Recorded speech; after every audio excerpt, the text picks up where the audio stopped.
Hello everyone, welcome to Unique Nursing Classes. So let's start today's class. आज की class start करने से पहले मैं ये बता दूं कि आज का जो मैंने क्वेश्चन सीरीज स्टार्ट की है उसमें से हो सकता है कि जो आपको मेंस का जो पेपर है एम्स नॉट सेट में उसमें से 2 या 3 एमसीक्यू इस सीरीज़ में से और आगे आने वाले सीरीज़ में से पूछे जा सकते हैं। वेरी इंपॉर्टेंट है। चलिए हम ध्यान से इसको पढ़ते हैं।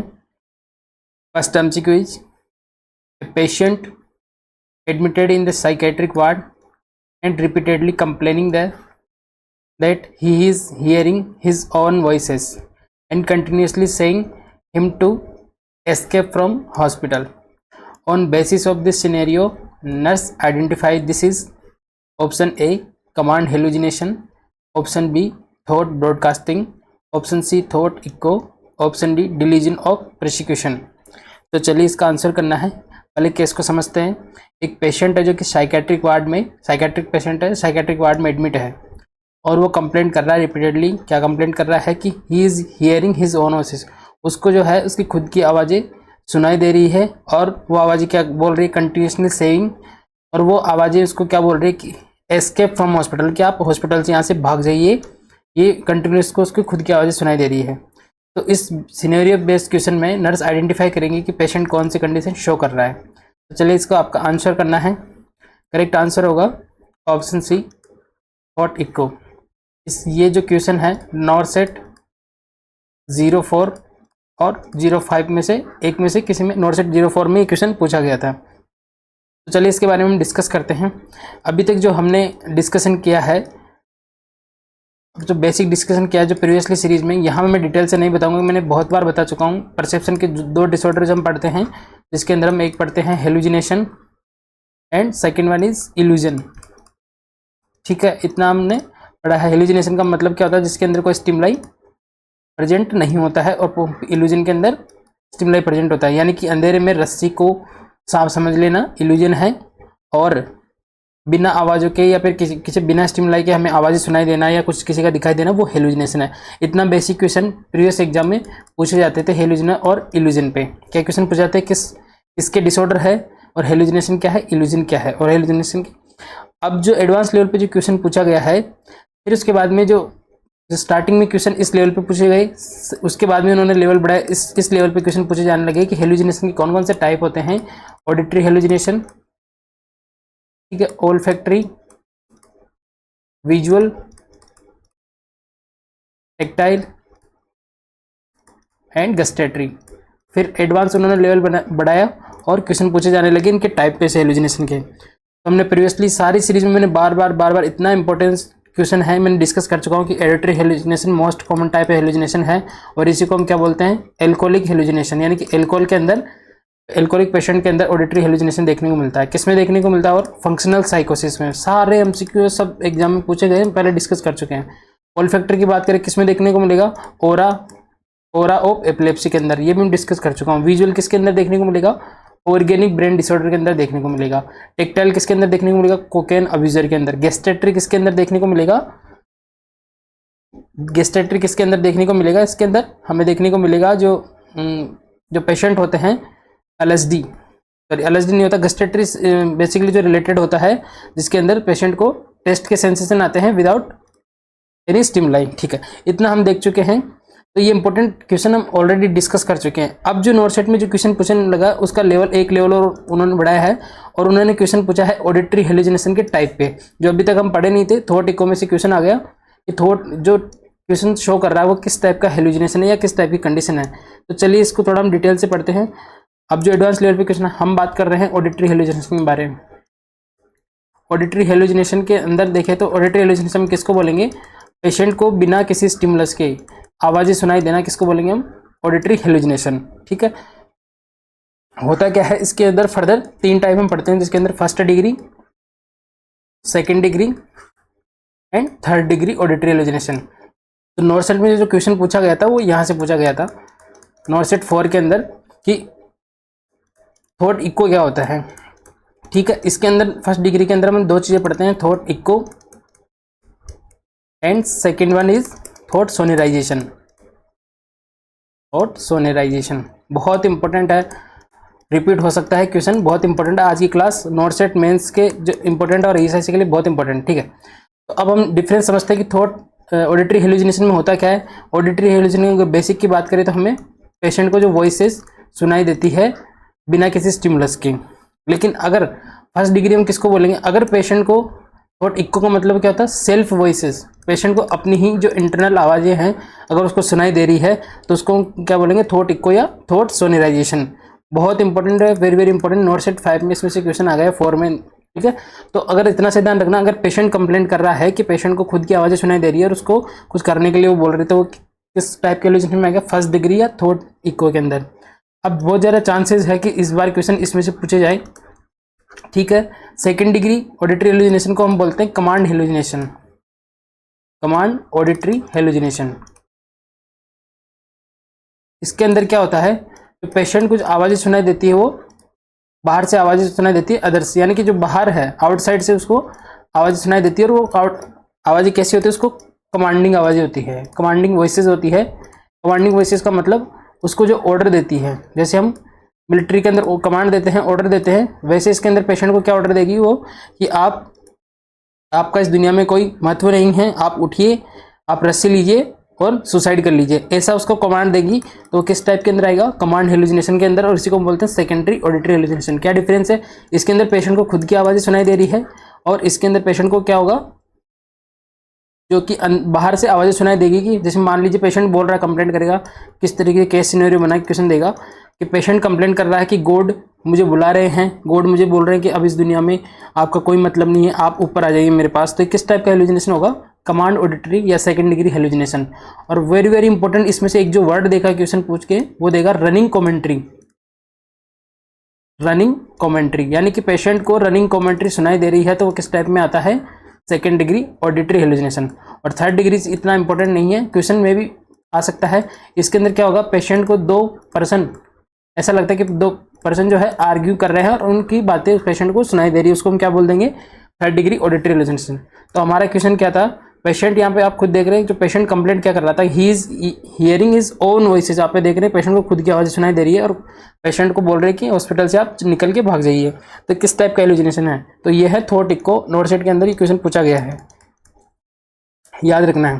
तो कमांड हेलुसिनेशन जो होगा वो होगा सेकंड डिग्री हेलुसिनेशन। ये अब की बार चांसेस है कि ये क्वेश्चन एग्जाम में पूछा जाए। आज की क्लास वैसे भी नोट सेट और ईएसआईसी बेसिस क्वेश्चन है, जितने अप्लाइड क्वेश्चन है उसमें से बहुत इंपॉर्टेंट क्लासेस है, 2 से 3 क्वेश्चन इसमें से आ सकते हैं। नेक्स्ट हम बात करते हैं थॉट ब्रॉडकास्टिंग किसको बोलेंगे। थॉट ब्रॉडकास्टिंग का मतलब होता है कोई पेशेंट है और उसको ऐसा लगता है कि जो उसके इनर थॉट है, तो पेशेंट के अंदर जो इनर थॉट चल रहे हैं, वो थॉट किसी बाहर के जो पर्सन है, आउटसाइड जो पर्सन है, उसको ये थॉट सुनाई दे रही है और पता चल रहा है। जैसे पेशेंट कुछ भी सोच रहा है XYZ, और पेशेंट को लग रहा है कि जो मैं सोच रहा हूँ, जो बाहर वाला कोई हेल्थ केयर प्रोवाइडर है या नर्सिंग ऑफिसर है, उसको मेरे थॉट के बारे में पता चल रहा है। तो इसको क्या बोलेंगे, थॉट ब्रॉडकास्टिंग। उसको लगता है कि मेरे थॉट बाहर ब्रॉडकास्ट हो रहे हैं, तो उसको क्या बोलेंगे, थॉट ब्रॉडकास्टिंग। ठीक है, डिल्यूजन ऑफ प्रोसिक्यूशन तो आपको पता है, डिल्यूजन में कितने सारे एग्जाम्पल थे, इसको हम बहुत important exam point of view से, पेशेंट को लग रहा है कि कोई मुझे मारना चाहता है, कोई मुझे पॉइजन देना चाहता है, कोई मुझे चीट कर रहा है, कोई मुझे फॉलो कर रहा है, इस तरीके से अगर शक अगर पेशेंट को रहा है तो क्या बोल देंगे उसको, डिल्यूजन ऑफ प्रोसिक्यूशन। तो देख लीजिए किस तरीके से लेवल बढ़ते जा रहे हैं। स्टार्टिंग में जो है सिर्फ सिंपल क्वेश्चन आता था कि हेलुसिनेशन किसका डिसऑर्डर परसेप्शन का है, फिर आने लगे हेलुसिनेशन के स्टिमुलाई बेसिस, फिर टाइप में से, और अब इंडिविजुअल टाइप में से क्वेश्चन आए। तो आपको ध्यान रखना है। आई होप इसमें से आपका क्लियर हो गया होगा। एक और चीज़ मैं आपको बता देता हूँ, अभी तक पूछा नहीं गया लेकिन हो सकता है नेक्स्ट एग्जाम में पूछ ले। हेलुसिनेशन के 2 और टाइप होते हैं, इंपॉर्टेंट चीज़ है, याद रखना है, पूछने के चांसेस है। एक होता है आपका रिफ्लेक्स हेलुसिनेशन, रिफ्लेक्स हेलुसिनेशन बहुत इंपॉर्टेंट है, हो सकता है पूछ ले। ठीक है, and next one is functional hallucination, functional hallucination. ठीक है, अब इसके अंदर पेशेंट को क्या देखने को मिलता है, रिफ्लेक्स हेलुसिनेशन के अंदर क्या देखने को मिलता है, जैसे मान लीजिए इसके अंदर आपको जो लैंग्वेज यूज करेगा वो कैसे यूज करेगा कि वन सेंसरी मॉड्यूलिटीज, सेंसरी मॉड्यूलिटी, इसका मैं मतलब समझाता हूँ। वन सेंसरी मॉड्यूलिटीज क्या कर रही है, कॉजेस सेकेंडरी सेंसरी मॉड्यूलिटीज। इसका मतलब आप समझिए, देखो इसमें पेशेंट को क्या हो रहा है, जो पेशेंट को जो हेलुसिनेशन होगा, जो इसका जो ओरिजिन होगा वो दूसरे सेंसेस से होगा, और जो परसेप्शन होगा उसको दूसरे सेंस से होगा। मान लीजिए पेशेंट जो है एक जो है लाइट देख रहा है, या फिर मान लीजिए उसको, मान लीजिए कुछ भी वो ट्यूबलाइट देख रहा है, या कुछ भी XYZ अपने रूम के अंदर बैठा है और ट्यूबलाइट देख रहा है, तो ट्यूबलाइट जो देखना है ये कौन सा सेंसेस हो गया उसका, vision.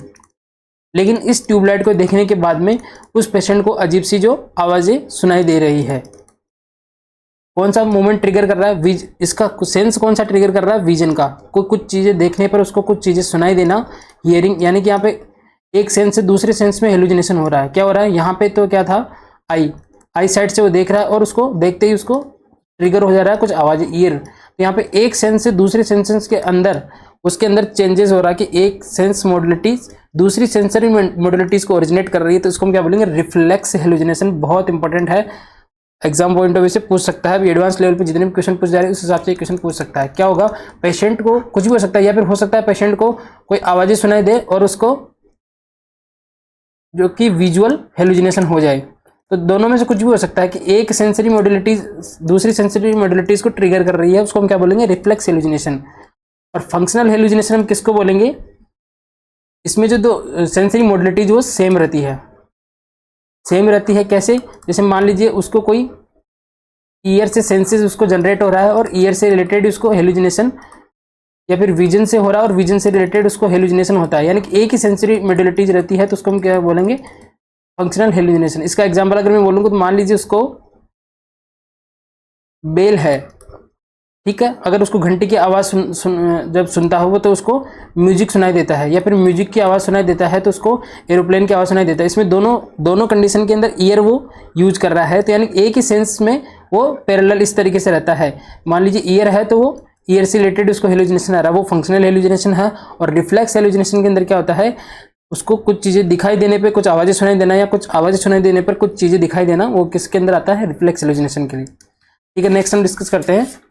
A patient is admitted in the medicine ward with the diagnosis of diabetes mellitus and hypertension. This patient is receiving insulin for treatment.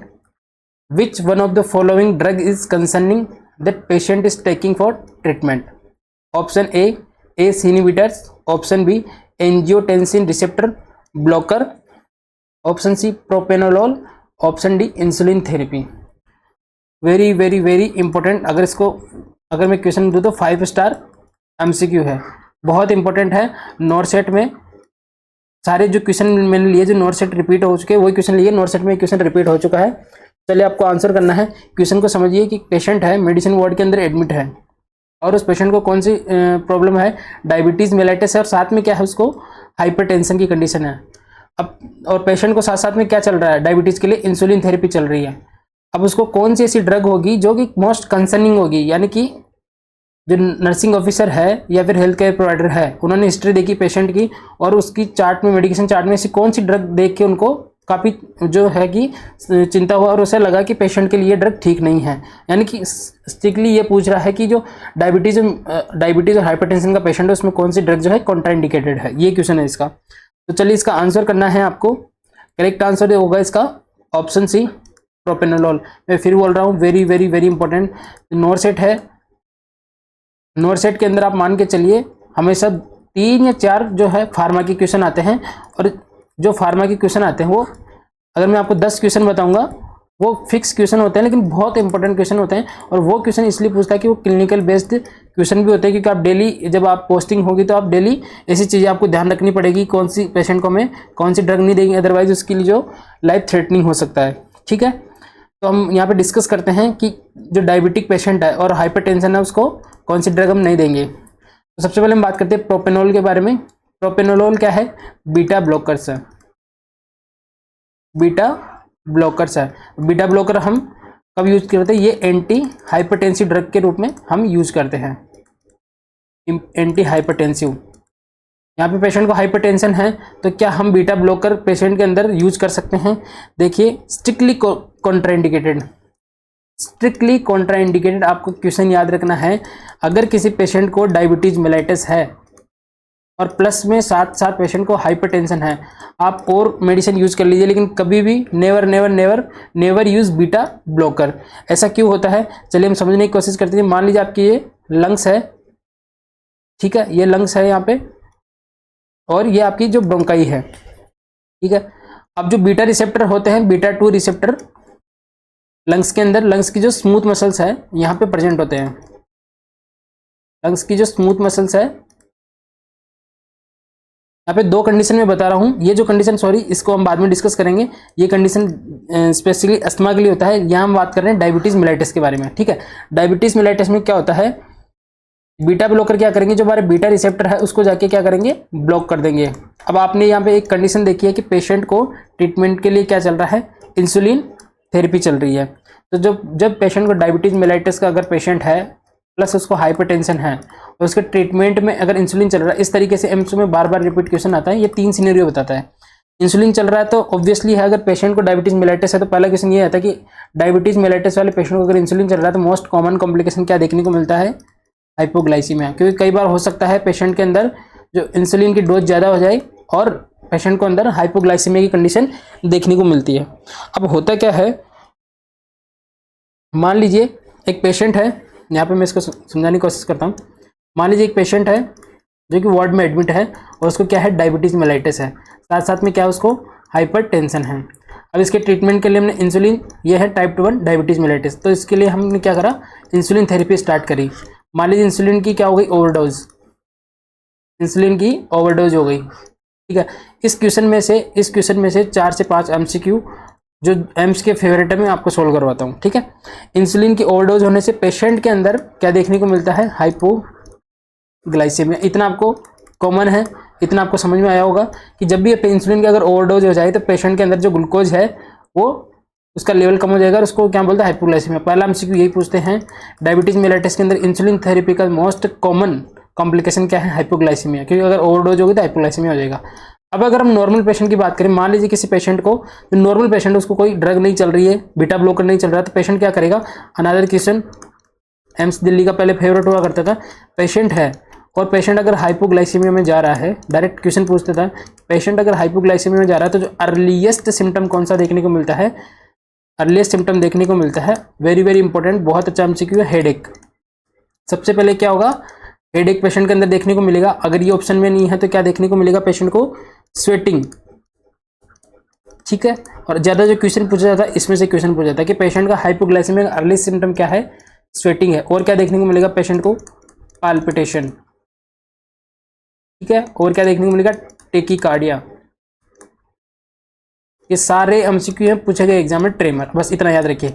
अगर कोई पेशेंट अगर उसको हाइपोग्लाइसेमिया, अगर उसका शुगर कम हो रहा है तो ये क्या है, ये एक सिंपैथेटिक इमरजेंसी है। ये क्या है, हमारी बॉडी के लिए एक इमरजेंसी है, क्योंकि अगर ग्लूकोज की ज़्यादा डिप्रिवेशन या कमी होगी तो हमारा ब्रेन डेड होने के चांस भी होते हैं। तो ये सिंपैथेटिक सिस्टम इसको इमरजेंसी समझता है और एक्टिवेट हो जाता है। एक्टिवेट होने के बाद वो क्या करता है, सिंपैथेटिक सिस्टम जब भी एक्टिवेट होता है, आपको पता है कि इमरजेंसी में हमारी हार्ट बीट बढ़ जाती है, ट्रेमर आ जाते हैं, तो क्या होगा, पाल्पिटेशन होगा, टेकीकार्डिया होगा, ट्रेमर होगा। ये कौन करवा रहा है, ये होता है आपका सिंपैथेटिक सिस्टम।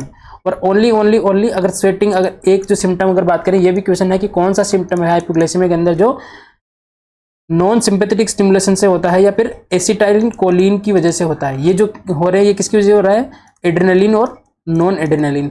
इतना आपको पता है कि सिंपैथेटिक के जो हार्मोन होते हैं वो एड्रेनलिन नॉन एड्रेनलिन होते हैं, और जो पैरासिम्पैथेटिक का होता है वो एसिटाइलिन कोलिन होता है। तो ये भी एमसीक्यू है कि ओनली सिम्टम इन हाइपोग्लाइसेमिया जो पैरासिम्पैथेटिक मीडिएटेड होता है, पैरासिम्पैथेटिक सिस्टम की वजह से होता है, कौन, एसिटाइलिन कोलिन की, तो वो हो गया स्वेटिंग। अब ये नॉर्मल फिनोमेना है। जब भी पेशेंट के अंदर हाइपोग्लाइसेमिया होगा, अर्लीस्ट सिम्टम देखने को मिलेगा, पेशेंट स्वेट करेगा, हेडेक होगा, पाल्पिटेशन होगा, टेकीकार्डिया होगा, ट्रेमर होगा। ये भी एमसीक्यू है, दोनों एमसीक्यू है। कौन कौन से, कि अर्लीस्ट कॉम्प्लिकेशन क्या है इंसुलिन थेरेपी का, दूसरा पेशेंट हाइपोग्लाइसेमिया है, बहुत इंपॉर्टेंट, अलग से मैंने एमसीक्यू नहीं बनाया, यहीं पे सोल्व करा दिया। पेशेंट हाइपोग्लाइसेमिया है तो अर्लीस्ट सिम्टम देखने को मिलेगा, स्वेटिंग और हेडेक।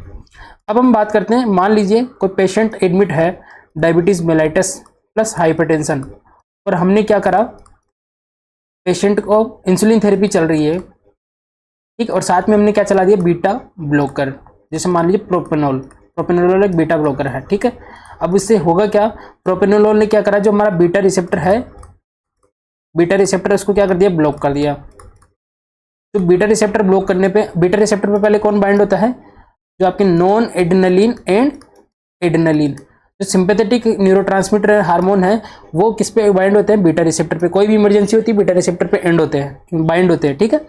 अब इस केस के अंदर क्या हुआ, यहाँ पे बीटा रिसेप्टर को ही ब्लॉक कर रहा है क्योंकि हमने बीटा ब्लॉकर दे दिया। अब पेशेंट को, मान लीजिए पेशेंट को ओवरडोज और पेशेंट को हाइपोग्लाइसेमिया की कंडीशन हो गई, ठीक है। यहाँ पे समझिए इसको, मान लीजिए पेशेंट डायबिटीज मेलाइटिस का है, हाइपरटेंशन का है, इसके इंसुलिन चल रहा है, इंसुलिन चल रहा है, और साथ में हमने ध्यान नहीं दिया और क्या चला दिया, बीटा ब्लॉकर हाइपरटेंशन को ट्रीट करने के लिए। बीटा ब्लॉकर में अगर बात करूँ तो प्रोपेनोलोल। इतना केस आपको समझ में आ गया। मान लीजिए पेशेंट को इंसुलिन के ओवरडोज, अगर पेशेंट चला गया हाइपोग्लाइसेमिया के अंदर। अब जो मैंने नॉर्मल फिनोमेना की बात करी कि अगर पेशेंट हाइपोग्लाइसेमिया में जाता है तो कौन कौन से सिम्टम देखने को मिलते हैं।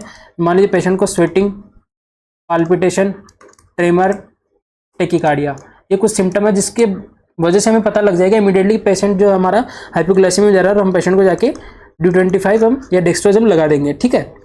अब क्या होगा, जब हम बीटा ब्लॉकर अगर गलती से पेशेंट को दे देते हैं डायबिटीज और इंसुलिन वाले पेशेंट को, तो ये बीटा रिसेप्टर को ब्लॉक कर देगा, और ब्लॉक करने के लिए ये जो सिम्टम क्यों आ रहे थे, मैंने बताया था आपको, नॉन एड्रेनालिन और एड्रेनालिन की वजह से होता है।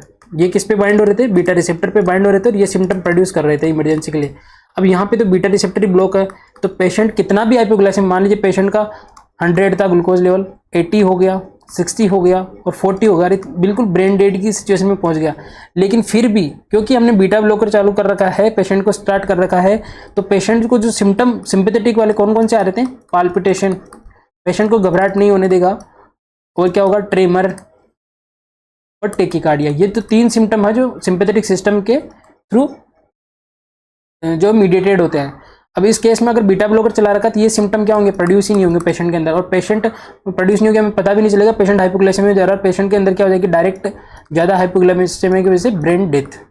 तो क्वेश्चन आता है, beta blocker, why beta blocker is contraindicated in diabetes mellitus patient, इसलिए क्योंकि बीटा रिसेप्टर को ब्लॉक कर देंगे। और क्वेश्चन अगर लैंग्वेज अगर पूछे तो क्या कहते हैं, मास्क, बस इसी तरीके से पूछेगा, mask the symptom of hypoglycaemia, बस इतना आप समझ लीजिए, mask the symptom of hypoglycaemia. क्या होगा, जो बीटा ब्लॉकर है, जो हाइपोग्लाइसीमिया के सिम्टम आने चाहिए, आ सकते हैं, पेशेंट के अंदर इंसुलिन चल रहा है, उसको मास्क कर लेते हैं, छुपा देते हैं, हिडन कर लेते हैं, और पेशेंट डेथ हो सकती है। अब क्वेश्चन पढ़िए, पेशेंट एडमिटेड मेडिसिन वार्ड में, डायबिटीज के साथ डायग्नोस्ड है, हाइपरटेंशन उसको, और इंसुलिन चल रहा है, तो कौन सी ड्रग है जो मोस्ट कंसर्निंग होगी, प्रोपेनोलोल। बीटा ब्लॉकर कभी भी नेवर नेवर नेवर एवर हमें पेशेंट को नहीं देनी है अगर डायबिटीज मेलाइटिस है, ठीक है। ये कंडीशन आपको समझ में आ गई। ये क्वेश्चन नोट सेट में पूछा गया, हो सकता है दोबारा पूछा जाए। आपको मैकेनिज्म याद रखना है, क्या क्या इसमें याद रखना है, बीटा ब्लॉकर कौन सी होती है, प्रोपेनोलोल होती है, बीटा ब्लॉकर कॉन्ट्रा इंडिकेटेड होती है डायबिटीज मेलाइटिस और हाइपरटेंशन के साथ में, ठीक है। और क्या क्वेश्चन होता है इसके अंदर से, हाइपोग्लाइसेमिया का अर्लीस्ट सिम्टम कौन सा होता है, स्वेटिंग और हेडेक। सिंपैथेटिक वाले सिस्टम कौन से होते हैं, ये वाले, और पैरासिम्पैथेटिक वाले ये वाले।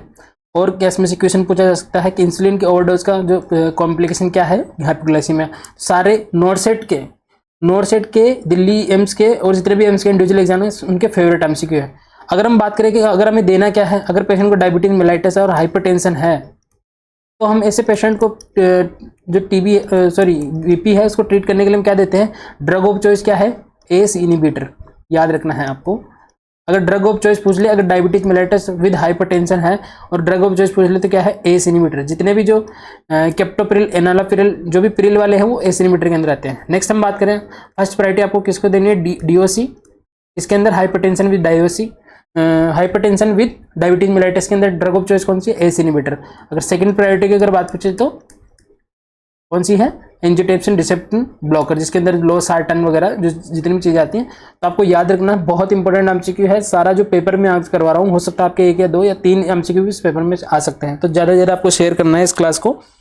नेक्स्ट हम बात करते हैं question number 3, a patient with bipolar affective disorder is receiving lithium therapy for the treatment, admitted in the hospital. During assessment nurse find that sudden urine output increases in the patient. Which one of the following is the initial steps by the nurse is the most effective for patient? Option A, advise the patient to limit the water intake. Option B, do nothing because it is the normal finding during lithium therapy. Option C, immediately stop the lithium therapy. Option D state lithium monitoring is required. तो चलिए पहले question को समझिए। एक patient है, उसको कौन सा क्या कंडीशन है, बाइपोलर अफेक्टिव डिसऑर्डर। इतना आपको पता है, बाइपोलर अफेक्टिव डिसऑर्डर में कौन कौन से हम देखते हैं, डिप्रेशन और मेनिया, डिप्रेशन और मेनिया। ठीक है, तो यहाँ पे अगर लिथियम थेरेपी चल रही है तो हम बात कर रहे हैं यहाँ पे मेनिया के बारे में। ठीक है, तो पेशेंट को एंटी जो है मेनिया ड्रग चल रही है, लिथियम, हॉस्पिटल में एडमिट है। नर्स असेसमेंट के टाइम फाइंड करती है कि जैसे ही हमने लिथियम थेरेपी स्टार्ट करी, पेशेंट के अंदर काफ़ी टाइम से अगर लिथियम थेरेपी है तो पेशेंट के अंदर अब क्या हो रहा है, यूरिन आउटपुट सडनली इंक्रीज हो गया है। तो इनिशियल स्टेप क्या होगा नर्स का, क्या वो पेशेंट को एडवाइस करेगी कि आपको वाटर इनटेक को कम कर देना है। दूसरा, पेशेंट वो कुछ भी नहीं करेगी क्योंकि during lithium therapy urine output का बनना नॉर्मल है। ऑप्शन 3, इमीडिएटली वो लिथियम थेरेपी को स्टॉप कर देगी। और ऑप्शन डी होगा आपका कि स्टेट लिथियम मॉनिटरिंग करेगी। तो करेक्ट आंसर क्या होगा आपको करना है, बहुत इंपॉर्टेंट एमसीक्यू है। लिथियम के मैंने सेपरेट क्लास भी ले रखी है, आप जाके दे सकते हैं, सारे एमसीक्यू वहाँ से सॉल्व हो जाएंगे। ठीक है, बहुत इंपॉर्टेंट है। और अप्लाइड बेस्ड क्वेश्चन, अब जो नोट सेट का पैटर्न आ रहा है, पहले तो ज़्यादा डिटेल से अप्लाइड बेस्ड क्वेश्चन पूछ सकते थे, लेकिन अभी जो अप्लाइड क्वेश्चन आएंगे वो इस ज़्यादा डिटेलिंग से नहीं आएंगे क्योंकि टाइम बाउंडेशन पेपर होगा इस बार। तो अप्लाइड बेस तो आएंगे लेकिन इतने ज़्यादा अप्लाइड बेस जो हार्ड लैंग्वेज उसके अंदर नहीं आएंगे। बस इसी तरीके से इजी क्वेश्चन आएंगे जो आज तक पूछे गए हैं। बस आपको ध्यान देना है, आपकी जो पढ़ाई की उस पर आपको कॉन्फिडेंस रखना है। तो इसका करेक्ट आंसर क्या होगा, option D, state lithium monitoring is required. अभी भी आपके लिथियम के क्वेश्चन गलत हो रहे हैं तो आपने मतलब अभी भी लिथियम थेरेपी को सही से नहीं पढ़ा। इंडिविजुअल लिथियम, और जिसने मेरा इंडिविजुअल लिथियम थेरेपी का जो लेक्चर देख रखा है, अगर फिर भी उनका ये आंसर गलत हो रहा है तो मतलब आपको वापस से उसको रिवाइज करने की जरूरत है। तो चलिए हम बात करते हैं। अगर मैं बात करूं, अगर फार्मा के अगर हम बारे में बात करूं, 2 मिनट अगर फार्मा की अगर हम बात करूं, तो मान लीजिए आपका जो लिथियम है, डिजॉक्सिन, ठीक है, और एडीआर यानी कि एड्रेनालिन, और मैं बात करूं फेनिटोइन, ठीक है, और डायबिटीज वाला जो मैंने पहले वाला क्वेश्चन करा था वो, और एक डायबिटीज वाला अस्थमा वाला भी आता है, हाइपरटेंशन वाला जो क्वेश्चन है, ठीक, एक MgSO4। ठीक है, ये कुछ फार्मा के बेसिक क्वेश्चन है जो नोट सेट हमेशा या किसी भी एग्जाम में सबसे ज़्यादा यही क्वेश्चन पूछे जा सकते हैं क्योंकि ये बहुत इंपॉर्टेंट है। न्यूरो थेरापेटिक इंडेक्स होती है इनकी, इसलिए बार बार ये क्वेश्चन पूछे जाते हैं, इसलिए हम इसके क्वेश्चन इन्वॉल्व कर रहे हैं। लिथियम का हमने पूरा पढ़ा दिया, अब चलो इसके बारे में डिस्कस करते हैं। ठीक है, करेक्ट आंसर होगा state lithium monitoring is required. चलिए इसको हम समझने की कोशिश करते हैं। ठीक है, हमने लिथियम के बारे में सारी डिटेलिंग पढ़ ली है। अब यहाँ से नहीं बताऊंगा ये क्या है, DOC है, DOC ऑफ एक्यूट मेनिया, इतना हमने पढ़ लिया।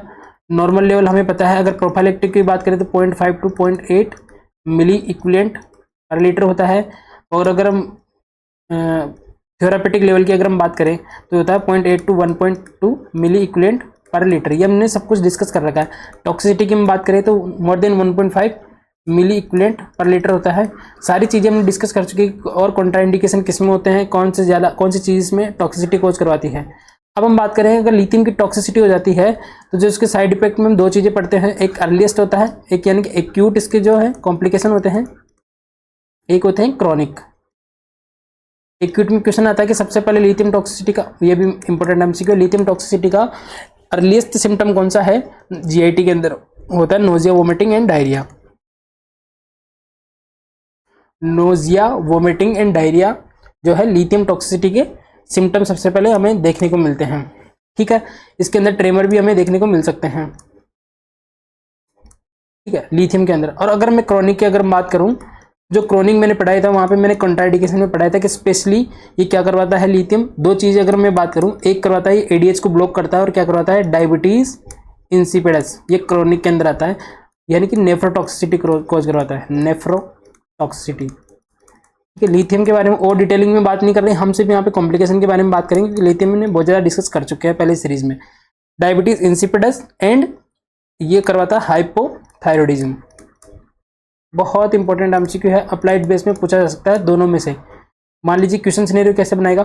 अब मैंने ये बता दिया कि हाइपोथायरॉयडिज्म कैसे होगा। लिथियम क्या करता है, जो आपका आयोडीन है उसको टायरोसिन से बाइंड होने से रोक देता है, जिसकी वजह से क्या नहीं होगा, T3 और T4 नहीं बनेगा, और T3 T4 नहीं बनेगा तो क्या पेशेंट के अंदर कंडीशन डेवलप हो जाएगी, हाइपोथायरॉयडिज्म। तो इस तरीके का अगर क्वेश्चन देता है आपको पूछ सकता है कि एक पेशेंट है और वो लिथियम थेरेपी है, काफ़ी लंबे टाइम से लिथियम थेरेपी पे है, और पेशेंट को अब क्या हो रहा है, वेट गेन हो रहा है सडन, और ब्रेडिकार्डिया हो रहा है। ठीक है, ब्रेडिकार्डिया हो रहा है, ब्रेडिप्निया हो रहा है, तो ये सारे सिम्टम किसको शो कर रहे हैं? हाइपोथायरॉयडिज्म। ये इंपॉर्टेंट एमसीक्यू अप्लाइड बेस में पूछ सकता है। क्यों ऐसा हो रहा है? क्योंकि थायराइड हार्मोन कम है तो मेटाबॉलिज्म कम होगा, मेटाबॉलिज्म कम होगा तो पेशेंट के अंदर वेट गेन हो जाएगा, ब्रेडिकार्डिया होगा, हार्ट रेट कम हो जाएगी और ब्रेडिप्निया होगा। ठीक है, ये सारा डिस्कस हम पहले कर चुके हैं। हम यहाँ बात कर रहे हैं डायबिटीज इंसिपिडस के बारे में। यहाँ पे लिथियम क्या करेगा? एक्यूट के अगर हम पूछे तो क्वेश्चन यही आता है कि अर्लीस्ट सिम्टम कौन सा होता है? जीआईटी में होता है नोजिया, वोमिटिंग, डायरिया। और क्रॉनिक लॉन्ग टर्म अगर लिथियम थेरेपी यूज करते हैं तो क्रॉनिक के अंदर क्या करेगा? मान लीजिए जो आपका ये नेफ्रॉन है, नेफ्रॉन के अंदर पीसीटी, डीसीटी, और डीसीटी में सबसे बात करें कलेक्टिंग डक्ट, तो कलेक्टिंग डक्ट पे यहाँ पे रिसेप्टर होते हैं, इनको क्या बोलते हैं? ADH receptor. एक और क्वेश्चन क्या आएगा? एडीएच का सिक्रेशन कहाँ से होता है? पोस्टीरियर पिट्यूटरी से। याद रखना है, पोस्टीरियर पिट्यूटरी से दो ही हार्मोन सिक्रेट होते हैं, ऑक्सीटोसिन एंड एडीएच। बहुत इंपॉर्टेंट, याद रखना है। ठीक है, तो एडीएच सिक्रेशन पोस्टीरियर पिट्यूटरी से होने के बाद में यहाँ के बाउंड होता है, बाउंड होने के बाद क्या करता है? जो क्या करता है, ये वाटर का रीअब्जॉर्प्शन करता है। क्या करता है? एडीएच वाटर का रीअब्जॉर्प्शन करता है। अब क्या करेगा? लिथियम आगे इसके रिसेप्टर को ब्लॉक कर देगा, एडीएच से बाइंड नहीं हो पाएगा, वाटर का रीअब्जॉर्प्शन नहीं हो पाएगा, पेशेंट को एक्सेसिव यूरिन आउटपुट होगा, उसको हम क्या बोल देंगे? Diabetes insipidus. तो अगर अब क्वेश्चन समझिए, अगर पेशेंट को लिथियम थेरेपी पे और यूरिन आउटपुट इंक्रीज हो गया तो ये मान लीजिए ये क्या डेवलप हो रहा है पेशेंट को? हमें इससे क्या पता चलेगा? पेशेंट को डेवलप हो रहा है डायबिटीज इंसिपिडस।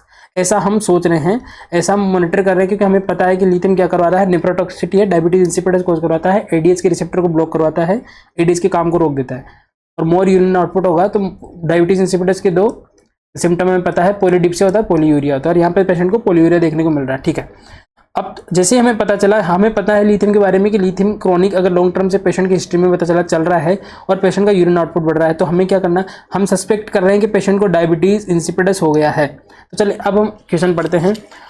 एडवाइस करेगी nurse the patient to limit the water intake. Never, no no no no. कभी भी अगर लिथियम थेरेपी चल रहा है पेशेंट को, तो कभी भी पेशेंट को वाटर इनटेक के लिए नहीं बोलना। क्या करना? नर्सिंग रिस्पॉन्सिबिलिटी होती है इंक्रीज वाटर इनटेक। अगर पेशेंट को वाटर इनटेक इंक्रीज नहीं करेंगे तो लिथियम टॉक्सिसिटी हो जाएगी। मैकेनिज्म सारा मैंने इंडिविजुअल लिथियम की क्लास में समझा दिया है कैसे होगा, और डाययूरेटिक का भी मैंने समझाया, तो क्वेश्चन पूछा जाता है। ठीक है, अगर लिथियम चल रहा है तो हमें और पेशेंट को क्या इंक्रीज करना है? मोर एंड मोर वाटर पीना। तो ये तो गलत हो गया, ये नहीं करना है, और इससे टॉक्सिसिटी इंक्रीज हो जाएगी। Do nothing because it is a normal finding during lithium therapy. No, ये लिथियम फाइंडिंग के अंदर नॉर्मल फाइंडिंग बिल्कुल नहीं है, क्योंकि अगर यूरिन आउटपुट बढ़ रहा है तो लिथियम का डायरेक्ट कोई रिलेशनशिप नहीं है, अदरवाइज अगर टॉक्सिसिटी नहीं हो तो। नेक्स्ट हम बात करते हैं, अब इनमें से दो में कन्फ्यूज हो सकता है कि हम इमीडिएटली स्टॉप कर सकते हैं और स्ट्रेट लिथियम मॉनिटरिंग करते हैं। तो यहाँ पे क्या होगा? इमीडिएटली स्टॉप हम नहीं करेंगे। क्यों? ऐसा क्यों है? क्योंकि हमें सिर्फ एक सिम्टम देखने को मिला है, यूरिन आउटपुट इंक्रीज हुआ है। हम सस्पेक्ट कर रहे हैं कि डायबिटीज इंसिपिडस हो सकता है पेशेंट को, लेकिन सिर्फ सस्पेक्शन के बेसिस पे सस्पिशियस होकर हम पेशेंट की लिथियम थेरेपी को स्टॉप नहीं कर सकते, क्योंकि लिथियम भी इंपॉर्टेंट ड्रग है। सडन अब्रप्टली इसको बंद नहीं कर सकते हैं। ठीक है, हम क्या करेंगे? लिथियम मॉनिटरिंग करेंगे। हम क्या करेंगे? सीरम लिथियम लेवल चेक कराने के लिए पेशेंट का सैंपल भेजेंगे, और पेशेंट का अगर नॉर्मल से ज़्यादा है 0.18 to 1.2 है पेशेंट को, मान लीजिए हमें जो आ रहा है वो 2 या 3 इसके बीच में लिथियम आ रहा था, हमें पता लग जाएगा लिथियम टॉक्सिसिटी हो रही है पेशेंट को, और पेशेंट के अंदर डायबिटीज इंसिपिडस डेवलप हो गया। तो पहला काम है क्या करना? स्टेट लिथियम मॉनिटरिंग रिक्वायर करनी है। एक और एमसीक्यू इसके अंदर है, मान लीजिए कोई पेशेंट है, उसको एंटीमेनिक मेडिसिन चला रही है लिथियम, ठीक है, और जो अगर हमें उसको लिथियम मॉनिटरिंग करनी है, लिथियम मॉनिटरिंग करनी है, तो ये भी एमसीक्यू पूछा गया। लिथियम मॉनिटरिंग करनी है तो हमें सीरम लिथियम लेवल चेक करने के लिए अपनी जो डोज स्टार्ट की उसके कितने दिन बाद हम करते हैं? After 5 days. Very very important MCQ है, आफ्टर 5 डेज। बहुत इंपॉर्टेंट एमसीक्यू, बहुत प्यारा एमसीक्यू है कि अगर हमने किसी पेशेंट के अंदर क्वेश्चन कैसे पूछेगा, पेशेंट के अंदर लिथियम मॉनिटरिंग हमें करना है, पेशेंट के अंदर लिथियम चल रहा है, तो हम कौन से डे पे करेंगे? आफ्टर 5 डे, यानी कि 6th डे पे, मतलब 5वें दिन के बाद हम कभी भी कर सकते हैं। क्यों? ऐसा क्यों होता है कि जो मैक्सिमम थेरापेटिक जो लेवल पूछने में लिथियम का कितने दिन लगते हैं? 5 दिन। तो 6वें दिन हम क्या करेंगे? इसकी सीरम मॉनिटरिंग कर सकते हैं। बहुत इंपॉर्टेंट एमसीक्यू है। अगर डोज बेसिस पूछा जाए कि हम लिथियम की डोज देने के कितने घंटे बाद कर सकते हैं, मान लीजिए हमने 6th डे को हमने लिथियम को 8 AM पे मेडिसिन दी और हमें लिथियम मॉनिटरिंग करनी है, तो हमें अगर आवर्स में पूछे तो कब करना है? After 12 hours. 12 आवर्स के बाद में हमें लिथियम मॉनिटरिंग करनी है। ये भी क्वेश्चन है, एमसीक्यू है, यानी कि 8 AM पे हमने डोज दिया है तो हम कब करेंगे?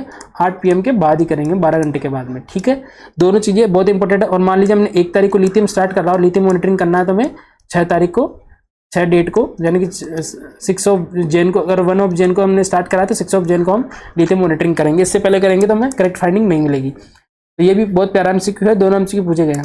तो लिथियम में आई होप सारा क्लियर हो चुका होगा। इस तरीके से क्वेश्चन आ सकता है, बहुत important exam point of view से। नेक्स्ट हम बात करते हैं question number 4। In assessing cardiovascular clients with the progression of aortic stenosis, the nurse should be aware that there is a typically option A decreased pulmonary blood flow in cyanosis, option B increased pressure in the pulmonary veins and pulmonary edema, option C swelling all over the body, option D increased left ventricular systolic pressure and hypertrophy। तो चलिए question करना है, पहले question को समझना है, very very important question पूछा गया है पहले, ठीक है। क्वेश्चन क्या है, कार्डियोवैस्कुलर का कोई पेशेंट है सीवीएस का, और उसमें कौन सी कंडीशन है, एआर एएस ऑर्टिक स्टेनोसिस है, ठीक है, यानी कि जो ओर्टा है उसका स्टेनोसिस हो गया, कॉन्ट्रैक्शन हो गया है। तो नर्स क्या फाइंडिंग उसके अंदर असेस करेगी, the nurse should be aware that there is a typically, क्या उसको देखने को मिलेगा। ऑप्शन ए, क्या उसका पल्मोनरी जो ब्लड फ्लो वो रुक जाएगा और साइनोसिस की कंडीशन देखने को मिलेगी। ऑप्शन बी, जो उसका पल्मोनरी वेन है और उसके अंदर प्रेशर बढ़ जाएगा और पल्मोनरी एडिमा उसके अंदर देखने को मिलेगा। Option C, swelling all over the body देखने को मिलेगी। ऑप्शन डी, जो लेफ्ट वेंट्रिकल है उसका सिस्टोलिक प्रेशर इंक्रीज हो जाएगा और उसके अंदर हाइपरट्रोफी देखने को मिलेगी। बहुत इंपॉर्टेंट एमसीक्यू है। अगर मैं बात करूँ तो ये किसका है, एनाटॉमी प्लस मेड सर्च का क्वेश्चन है, ठीक है। लेकिन देखिए कितना सिंपल एमसीक्यू है, जिसको हार्ट की नॉर्मल फिजियोलॉजी पता होगी, नॉर्मल मैकेनिज्म पता होगा, इजीली इस क्वेश्चन को कर सकता है। लेकिन एडवांस लेवल का क्वेश्चन है, जिसको पता होगा वही कर पाएगा। तो चलिए इसको समझने की कोशिश करते हैं। मान लीजिए हम हार्ट का पहले एक रफली डायग्राम बनाते हैं, उसको समझने की कोशिश करते हैं। मान लीजिए ये हार्ट है, इसके 4 चैम्बर है, इतना आप सबको पता है। ये आपका right atrium, right ventricle, left atrium and left ventricle है। राइट एट्रियम और राइट वेंट्रिकल के बीच में जो वाल प्रेजेंट होता है, इसको हम क्या बोलते हैं, ट्राइकस्पिड वाल, ठीक है। इतना आपको पता है, नॉर्मल है, बहुत बार मैं पहले की सीरीज में डिस्कस कर चुका हूँ। लेफ्ट एट्रियम और लेफ्ट वेंट्रिकल के बीच में जो वाल प्रेजेंट है उसको क्या बोलते हैं, मिट्रल वाल या बाइकस्पिड वाल, ठीक है, मिट्रल और बाइकस्पिड, इतना आपको पता है। अब जो है राइट एट्रियम के अंदर कौन सी जो वेसल्स ओपन होती है, सुपीरियर वेना केवा और इंफीरियर वेना केवा, ठीक है। सुपीरियर वेना केवा ब्रेन यानी अपर एक्सट्रीमिटी से ब्लड लेके आती है, इंफीरियर वेना केवा हमारी जो बॉडी है वहां से ब्लड लेके आ रही है राइट एट्रियम के अंदर। राइट एट्रियम से ट्राइकस्पिड वाल से राइट वेंट्रिकल के अंदर ब्लड जा रहा है। और अगर मैं बात करूं राइट वेंट्रिकल से जो ब्लड है वो कहाँ जा रहा है, मान लीजिए आपके ये हैं लंग्स, ठीक है। जो राइट वेंट्रिकल है उससे एक आर्टरी ओरिजिनेट होती है, इसको हम कौन सी बोलते हैं, पल्मोनरी आर्टरी। तो क्वेश्चन ये भी बोलता है कि ऐसी कौन सी आर्टरी है जिसके अंदर डीऑक्सीजनेटेड ब्लड होता है। वैसे नॉर्मली हम पढ़ देंगे आर्टरी के अंदर ऑक्सीजनेटेड ब्लड होता है, लेकिन कौन सी ओनली आर्टरी है जिसके अंदर डीऑक्सीजनेटेड ब्लड होता है। तो दो होते हैं इसके अंदर, एक होती है अम्लाइकल आर्टरी और एक होती है पल्मोनरी आर्टरी। बेसिक क्वेश्चन है, याद रखना है, ठीक है। बाकी सब आर्टरी के अंदर ऑक्सीजनेटेड होता है, ये दो एक्सेप्शन है जिसके अंदर डीऑक्सीजनेटेड ब्लड होता है। तो यहाँ से बॉडी से डीऑक्सीजनेटेड ब्लड राइट एट्रियम में आया, राइट एट्रियम से ट्राइकस्पिड वाल के थ्रू राइट वेंट्रिकल के अंदर आया, और यहाँ से पल्मोनरी आर्टरी, ये कौन सी है, पल्मोनरी आर्टरी, उसके थ्रू लंग्स में गया। लंग्स में यहाँ पे गैसेस एक्सचेंज हुआ, यहाँ पे ऑक्सीजन मिली, और यहाँ पे जो है ये कौन सी है, पल्मोनरी वेन। ये भी क्वेश्चन पूछा जाता है कि कौन सी वेन के अंदर ऑक्सीजनेटेड ब्लड होता है। बॉडी की सारी वेन के अंदर डीऑक्सीजनेटेड होता है, लेकिन अम्लाइकल वेन और पल्मोनरी वेन के अंदर ऑक्सीजनेटेड ब्लड होता है। ये बेसिक क्वेश्चन सबको पता होगा, ठीक है। लंग्स से क्या होगा, ब्लड कहाँ या लेफ्ट एट्रियम के अंदर, और लेफ्ट एट्रियम से फिर कहाँ पे, मिट्रल वॉल के थ्रू लेफ्ट वेंट्रिकल, और लेफ्ट वेंट्रिकल से कहाँ पे, अओर्टा ओरिजिनेट होती है, इसको मैं बोल दिया अओर्टा, और यहाँ से अओर्टा से all over the body oxygenated blood circulate होता है बॉडी से वापस इंफीरियर वेना केवा के थ्रू। इतना नॉर्मल मैकेनिज्म है, इंफीरियर वेना के थ्रू जो है ब्लड वापस राइट एट्रियम में पहुंच जाता है। ये नॉर्मल फिजियोलॉजी है हार्ट की। चलिए अब अगर हम बात कर रहे हैं पेशेंट को कौन सी कंडीशन बता रहे हैं यहाँ पे कि पेशेंट को ऑर्टिक स्टेनोसिस होता है, वन बाय वन हम डिस्कस वैसे भी कर लेते हैं कि क्या देखने को मिलेगा। मान लीजिए पेशेंट के अंदर ट्राइकस्पिड वाल ब्लॉकेज हो गया है, ठीक है, यहाँ पे स्टेनोसिस हो सकता है, ठीक है। ट्राइकस्पिड वाल का स्टेनोसिस हो गया, स्टेनोसिस का मतलब समझते हैं आप, कॉन्ट्रैक्शन हो गया, ऑब्स्ट्रक्शन हो गया। तो क्या जो राइट एट्रियम का जो ब्लड है, सारी कंडीशन में बता रहा हूँ क्या होगा, राइट एट्रियम का जो ब्लड है राइट वेंट्रिकल में आ पाएगा, नहीं आ पाएगा, ठीक है। तो यहाँ पे जो है ब्लड एक्यूमुलेट होने लगा, यहाँ पे अगर ब्लड एक्यूमुलेट होने लग गया तो जो सुपीरियर वेना केवा और इंफीरियर वेना केवा से जो ब्लड है क्या राइट एट्रियम में आ पाएगा, नहीं आ पाएगा। और ये किस में देखने को मिलता है, ऑब्वियसली या तो ट्राइकस्पिड वाल्व का स्टेनोसिस हो या फिर आपका जो राइट साइडेड हार्ट फेलियर हो उसके अंदर। अब जो सिम्टम देखने को मिलेंगे, मैंने पहले बताया था कि अगर राइट साइडेड हार्ट फेलियर है उसके symptom all over the body देखने को मिलेगी। क्या देखने को मिलेगा? स्वेलिंग। क्योंकि यहाँ जो डीऑक्सीनेटेड ब्लड जो जाना था हार्ट में नहीं जा पा रहा है, बॉडी के अंदर वो जो फ्लूइड है वो एक्यूमुलेट होने लग जाता है। पेशेंट के अंदर असाइटिस हो जाएगा, ठीक है, पल्मोनरी हाइपरटेंशन, जो आपका पोर्टल हाइपरटेंशन हो जाएगा, ठीक है, और जनरलाइज एडिमा देखा जाएगा। और उसको हम क्या बोलते हैं? जनरलाइज एडिमा को एनएसआर का।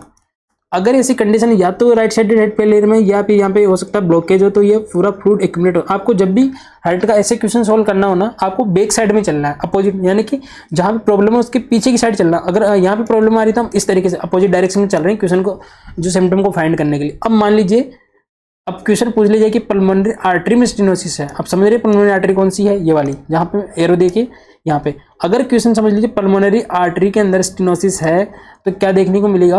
वो भी same symptom, pulmonary artery stenosis है तो किसकी हाइपरट्रोफी देखने को मिलेगी? Right ventricular hypertrophy. क्योंकि यहाँ पे ब्लड भरा हुआ है, यहाँ पे कॉन्ट्रैक्शन है, ब्लड नहीं जा पा रहा है, स्टेनोसिस है, तो ये ज्यादा इसको इफेक्ट लगाने पड़ेंगे राइट वेंट्रिकल। तो राइट वेंट्रिकुलर हाइपरट्रोफी किसके अंदर देखने को मिलेगी? पल्मोनरी आर्टरी के स्टेनोसिस के अंदर, ठीक है। अब हम आते हैं लेफ्ट साइड के अंदर, लंग्स के अंदर। तो मान लीजिए आपकी पल्मोनरी वेन है, जो पल्मोनिक वाल्व है यहाँ पे पल्मोनरी वेन का, यहाँ पे ऑब्स्ट्रक्ट हो गया है, स्टेनोसिस हो गया है, तो क्या होगा? जो लंग्स से जो ब्लड आना था लेफ्ट एट्रियम के अंदर वो नहीं आ पाएगा, और लंग्स के अंदर क्या होगा? जो है ब्लड एक्यूमुलेट होने लग जाएगा, जिसके वजह से लंग्स के सिम्टम देखने को मिलेंगे। वेरी वेरी इंपॉर्टेंट, पहला सिम्टम हमेशा पूछते हैं लेफ्ट साइडेड हार्ट फेलियर का या फिर पल्मोनरी वेन का स्टेनोसिस का, तो डिस्निया होगा, शॉर्टनेस ऑफ ब्रीथ होगा और पल्मोनरी एडिमा होगा, ठीक है। बेसिक चीज है, समझा रहा हूं मैं आपको, यहाँ पे क्लियर करते चलना है। अगर पल्मोनरी वेन में कोई प्रॉब्लम है या फिर लेफ्ट साइड के पूरे हार्ट में, जिसको हम बोलते हैं लेफ्ट साइडेड हार्ट फेलियर में प्रॉब्लम है, एक चीज बेसिक याद रखना, क्वेश्चन हमेशा पूछा जाता है कि राइट साइडेड हार्ट फेलियर और लेफ्ट साइडेड हार्ट फेलियर के सिम्टम में कंफ्यूज करने के लिए 3 सिम्टम आपको एक हार्ट फेलियर के दे देगा।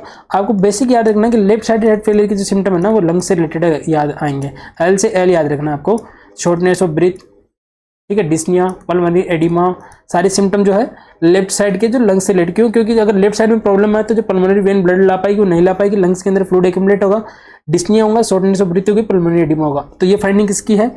पल्मोनरी वेन स्टेनोसिस की है, लेफ्ट साइडेड हार्ट फेलियर की। अब मान लीजिए मिट्रल स्टेनोसिस हो गया, तब भी यही प्रॉब्लम है। मिट्रल स्टेनोसिस हो गया तो क्या होगा? लेफ्ट एट्रियम की हाइपरट्रोफी देखने को मिलेगी, ठीक है। क्यों? क्योंकि यहाँ तक तो ब्लड आ रहा है लेकिन यहाँ से नीचे नहीं जा रहा, तो ये इस वाले पार्ट को ज़्यादा काम करना पड़ेगा।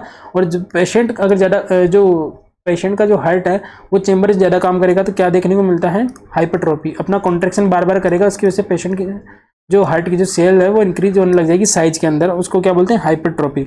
साइज के अंदर इंक्रीज होना हाइपरट्रोफी, और नंबर के अंदर इंक्रीज होना हाइपरप्लेजिया, ये आपको पता है।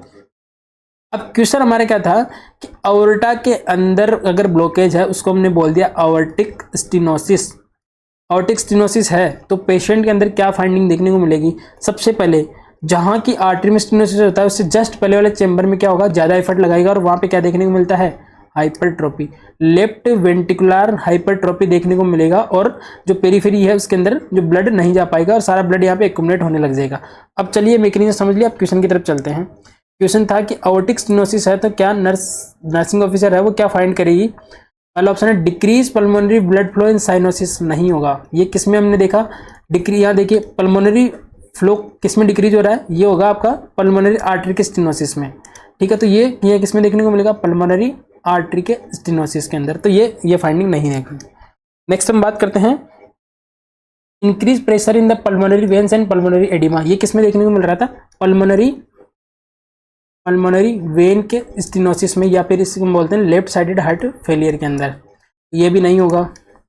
Swelling all over the body, मैंने जैसे बात करा, या तो देखने को मिलेगा राइट साइडेड हार्ट फेलियर में, या फिर हो सकता है आपकी जो सुपीरियर वेना केवा वाला वाल्व ब्लॉकेज हो, या फिर मिट्रल स्टेनोसिस के अंदर भी देखने को मिल सकता है। नेक्स्ट हम बात करते हैं increase left ventricular systolic pressure and hypertrophy. अब यहाँ पे देखिए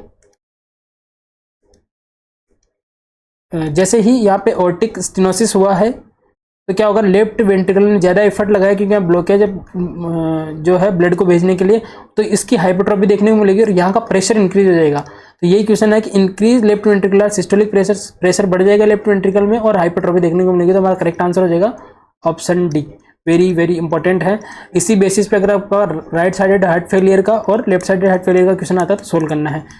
आंख बंद करके अगर डिस्निया का सिम्टम पूछेगा ज़्यादा आपको, तो डिस्निया किस में देखने को मिलेगा? लेफ्ट साइडेड हार्ट फेलियर में। शॉर्टनेस ऑफ ब्रेथ किस में देखने को मिलेगा? Left sided. Pulmonary oedema left sided. Right sided heart failure के अंदर स्वेलिंग, एनासार का और पोर्टल हाइपरटेंशन, ठीक है। और इसका कॉम्प्लिकेशन पूछना मिलेगा तो ज़्यादा से ज़्यादा आपको पूछ लेगा इसोफेजियल या नेजल ब्लीडिंग, एसोफेजियल वेरिसेस, ये बहुत डीप हो जाएगा। चलिए हम नेक्स्ट हम बात करते हैं। Question number 5, which one of the following is the expected finding in tumour lysis syndrome except? Option A hyperuricaemia, option B hyperkalaemia, option C hyperphosphataemia, option D hypercalcaemia. बहुत इंपॉर्टेंट क्वेश्चन है, one liner है, DSSB या ESIC के अंदर, sorry DSSB या जिपमर में ये question पूछा गया है। तो आपको इसका आंसर करना है कि जो ट्यूमर लाइसिस सिंड्रोम है उसके अंदर जो एक्सपेक्टेड फाइंडिंग कौन कौन सी है, एक्सेप्ट, यानी कि कोई एक फाइंडिंग है जो ट्यूमर लाइसिस सिंड्रोम के अंदर देखने को नहीं मिलती है। हाइपरयूरिसेमिया, हाइपरकेलेमिया, हाइपरफॉस्फेटेमिया, हाइपरकैल्सीमिया। तो करेक्ट आंसर कौन सा होगा हमारा? Option D hypercalcaemia, tumour lysis syndrome, ठीक है। बहुत इंपॉर्टेंट है, 4 फाइंडिंग इसके अंदर देखने को मिलती है। पहली फाइंडिंग होती है हाइपरयूरिसेमिया, ठीक है। सेकंड फाइंडिंग इसके अंदर देखने को मिलती है हाइपरकेलेमिया, थर्ड हाइपरफॉस्फेटेमिया, और जो फोर्थ देखने को मिलती है वो होती है हाइपोकैल्सीमिया,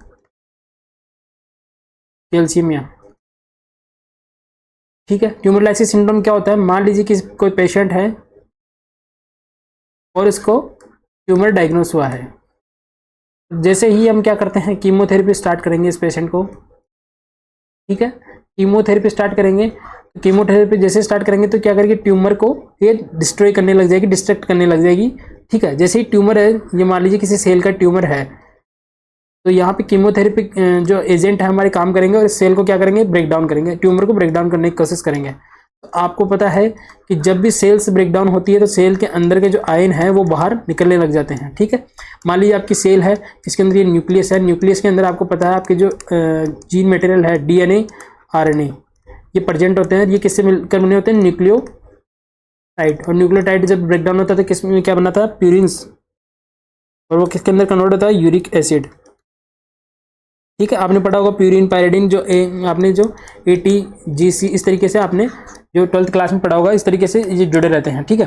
तो जब भी हम ट्यूमर लाइसिस सिंड्रोम में क्या देखते हैं, कीमोथेरेपी स्टार्ट करेंगे, सेल ब्रेकडाउन होगा, क्या होगा, पोटेशियम में सेल का बाहर आएगा, तो क्या देखने को मिलेगा? हाइपरकेलेमिया, ब्लड के अंदर पोटेशियम सडन इंक्रीज हो जाएगा। हाइपरयूरिसेमिया क्यों देखने को मिलेगा?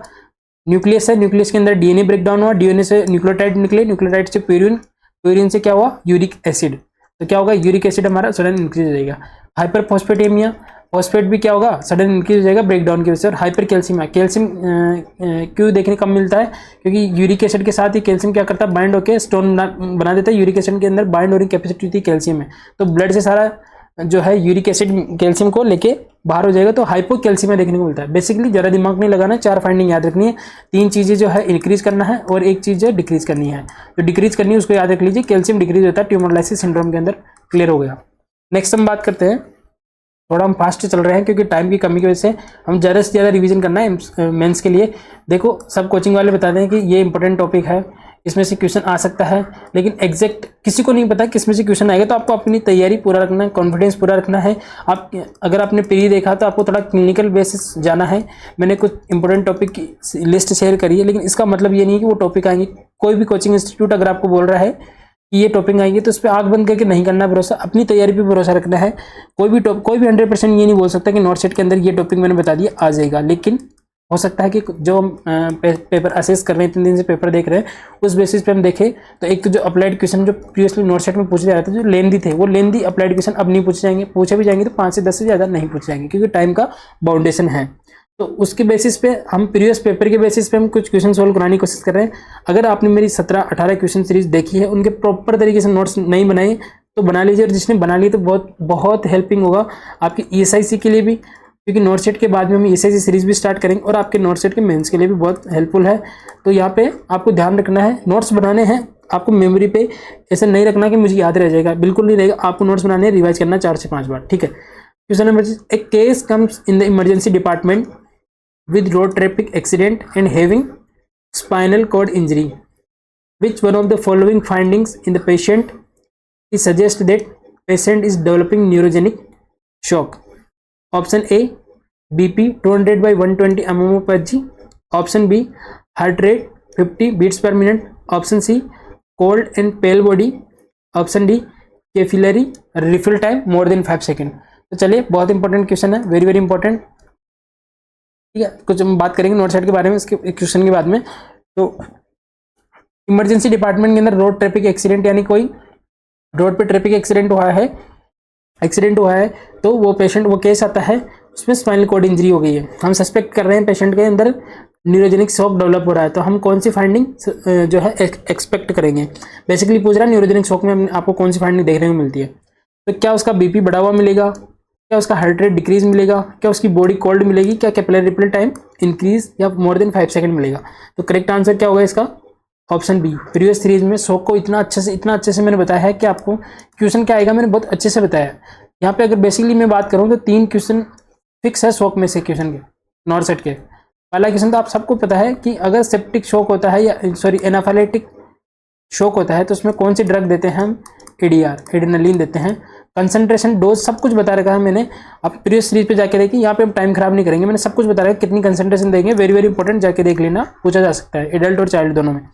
नेक्स्ट हम बात करते हैं आपका हाइपोवोलेमिक शॉक। अगर पेशेंट को इंजरी हुई है और ब्लड लॉस ज़्यादा हो गया, हाइपोवोलेमिक कंडीशन है, तो शॉक की कंडीशन में जा रहा है तो उसको हम बोलेंगे हाइपोवोलेमिक शॉक। और स्पाइनल कॉर्ड इंजरी की वजह से अगर शॉक डेवलप हो रहा है तो उसको बोलेंगे न्यूरोजेनिक शॉक। तो चलिए ठीक है, अब आपको चलिए यहाँ पे मैं बताता हूँ आपको, यहाँ पे अलग से देखते हैं इसको। 2 चीज़ों के अंदर बड़ा कन्फ्यूजन आपको हो सकता है देखने को मिले एग्जाम में, तो ये चीज़ आपको याद रखनी। एक होता है आपका हाइपोवोलेमिक शॉक, ठीक है, इनके सिम्टम्स शायद अब तक रट जाने चाहिए आपको, बहुत इंपॉर्टेंट है, क्योंकि जो नोट सेट होगा उसमें से ट्रॉमा, क्योंकि एक इमरजेंसी है, क्लिनिकल प्रैक्टिस में हम ट्रॉमा, इमरजेंसी डिपार्टमेंट में पोस्टिंग हमारी होती है, ट्रॉमा में से 3 से 4 क्वेश्चन आप मान के चलिए नोट सेट में आएंगे। और ट्रॉमा कुछ भी हो सकता है, मान लीजिए आपका इमरजेंसी इंट्यूबेशन हो गया, सीपीआर हो गया, फ्रैक्चर हो गया, ठीक है, ये सारी चीज़ें जो है इसमें से क्वेश्चन पूछे जा सकते हैं ट्रॉमा में से। और शॉक की कंडीशन हो गई, बर्न हो गया, ठीक है, ये कुछ इंपॉर्टेंट टॉपिक है जो ट्रॉमा में इमरजेंसी जो नर्सिंग के अंदर आते हैं, ये क्वेश्चन इसमें से पक्का मान के चलिए जरूर क्वेश्चन आएगा। मान लीजिए हाइपोवोलेमिक शॉक है तो पेशेंट के अंदर क्या देखने को मिलेगा हमें, हाइपोवोलेमिक शॉक है तो हमें हाइपोटेंशन देखने को मिलेगा, ठीक है, हाइपोटेंशन यानी कि बीपी कम होगा। अब बीपी कम होगा तो बॉडी इसको कंपनसेट करने के लिए अपनी जो है हार्ट रेट बढ़ा देगी, तो क्या देखने को मिलेगा, टैकीकार्डिया देखने को मिलेगा, क्योंकि blood supply all over the body नहीं पहुंच पा रही, ब्लड कम है, तो हमारी जो स्किन होगी वो कैसी होगी, कोल्ड और पेल स्किन होगी, क्योंकि ब्लड फ्लो नहीं है। और वेरी वेरी इंपॉर्टेंट, जहाँ पे कन्फ्यूजन होता है, कैपिलरी रिफिल टाइम को कोई नहीं पढ़ के जाता है, और वहाँ पे जाने के बाद कन्फ्यूजन होता है कि किसमें कैपिलरी रिफिल टाइम इंक्रीज होता है, किसमें डिक्रीज होता है। तो हमेशा जो है हाइपोवोलेमिक शॉक के अंदर जो कैपिलरी टाइम है, आपको पूछ लेगा कि कैपिलरी टाइम जो है हाइपोवोलेमिक शॉक के अंदर क्या चेंजेस देखने को मिलता है, नॉर्मल रहता है, इंक्रीज होता है, डिक्रीज होता है, या नन ऑफ द अबव। तो क्या करना है आपको, कैपिलरी टाइम हमेशा हाइपोवोलेमिक शॉक के अंदर इंक्रीज होता है मोर देन 5 सेकेंड। बहुत बहुत बहुत बहुत इंपॉर्टेंट है, एग्जाम पॉइंट ऑफ व्यू से याद रखना है। कैपिलरी रिपल टाइम क्या है, हम यहाँ पे जो नेल बेड्स है, अगर पेशेंट के अंदर चेंज कर रही है, नेल है, ये फिंगर है, नेल बेड को हम प्रेस करेंगे और उसके बाद में इसको जैसे ही हम रिलीज करेंगे तो कितनी देर के बाद में जो वहाँ पे ब्लड फ्लो वापस आ जाता है, रेडनेस हमें वहाँ पे दिखाई देती है, इसको हम क्या बोलेंगे, कैपिलरी रिफिल टाइम। ये क्या सजेस्ट कर रहा है कि जो पेशेंट के अंदर ब्लड सप्लाई इनफ है, यानी कि परफ्यूजन है, कैपिलरी रिफिल हो रही है, यानी परफ्यूजन है वो एडुकेट है, पेशेंट शॉक की कंडीशन में नहीं है। लेकिन हाइपोवोलेमिया में तो है ना शॉक की कंडीशन में, हाइपोटेंशन है, ब्लड वॉल्यूम ही कम है, ब्लड इंजरी हुई है, सारा खून जो बह के बाहर निकल गया है, तो प्रॉपर परफ्यूजन नहीं है, जो फिंगर है यहाँ तक ब्लड सप्लाई नहीं आ रही है। जब प्रेस करेंगे, रिलीज करेंगे, तो जो ब्लड यहाँ पे जो रेडनेस वापस आनी चाहिए थी, ब्लड यहाँ आना चाहिए, नहीं आएगा। तो नॉर्मल कितना होता है आपको याद रखना, कैपिलरी रिफिल टाइम नॉर्मल कितना होता है, लेस देन 3 सेकेंड या 2 सेकेंड, 2 to 3 सेकेंड, इससे कम होना चाहिए, ठीक है। तो हम क्या बोलते हैं इसको, नॉर्मल। एक और क्वेश्चन आता है, एडल्ट में हम चेक करें तो नेल बेड पे चेक करेंगे, स्पेशली हम बात करें चाइल्ड या इन्फेंट पे अगर चेक करते हैं, ये भी क्वेश्चन पूछा गया है, तो हम कैपिलरी रिफिल टाइम कहाँ पे चेक करते हैं, स्टर्नम पे, स्टर्नम जो है उसका एरिया, वहाँ पे प्रेस करते हैं और वहाँ पे कैपिलरी रिफिल टाइम चेक करते हैं, क्वेश्चन है। अब यहाँ पे देखिए, और ये बस 4 वर्ड में से क्वेश्चन आता है। न्यूरोजेनिक शॉक में क्या होगा, इसमें भी हाइपोटेंशन होगा, क्योंकि स्पाइनल कॉर्ड इंजरी हुई है और न्यूरल कंट्रोल चला गया है, तो क्या होगा, हाइपोटेंशन। लेकिन यहाँ पे बॉडी ने कंपनसेट कर लिया था, क्योंकि वहाँ पे प्रॉपर नर्वस सिस्टम में कोई प्रॉब्लम नहीं थी, लेकिन यहाँ पे नर्वस सिस्टम ही हमारा ब्रेकडाउन हो चुका है, तो बॉडी कंपनसेट नहीं कर पाएगी, तो बस यही सिम्टम पूछा जाता है। सारे टाइप के शॉक में हाइपोटेंशन को मैनेज करने के लिए टैकीकार्डिया हो जाता है, लेकिन ओनली न्यूरोजेनिक शॉक है, क्वेश्चन है ये, उसके अंदर ब्रेडिकार्डिया देखने को मिलता है, क्योंकि न्यूरल कंट्रोल ही चला गया है बॉडी का।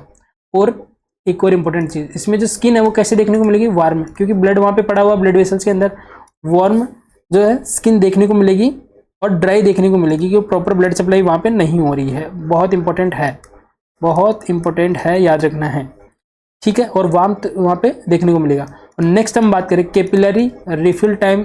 अब आप बताइए न्यूरोजेनिक शॉक में नॉर्मल होगा, ज़्यादा होगा, डिक्रीज होगा?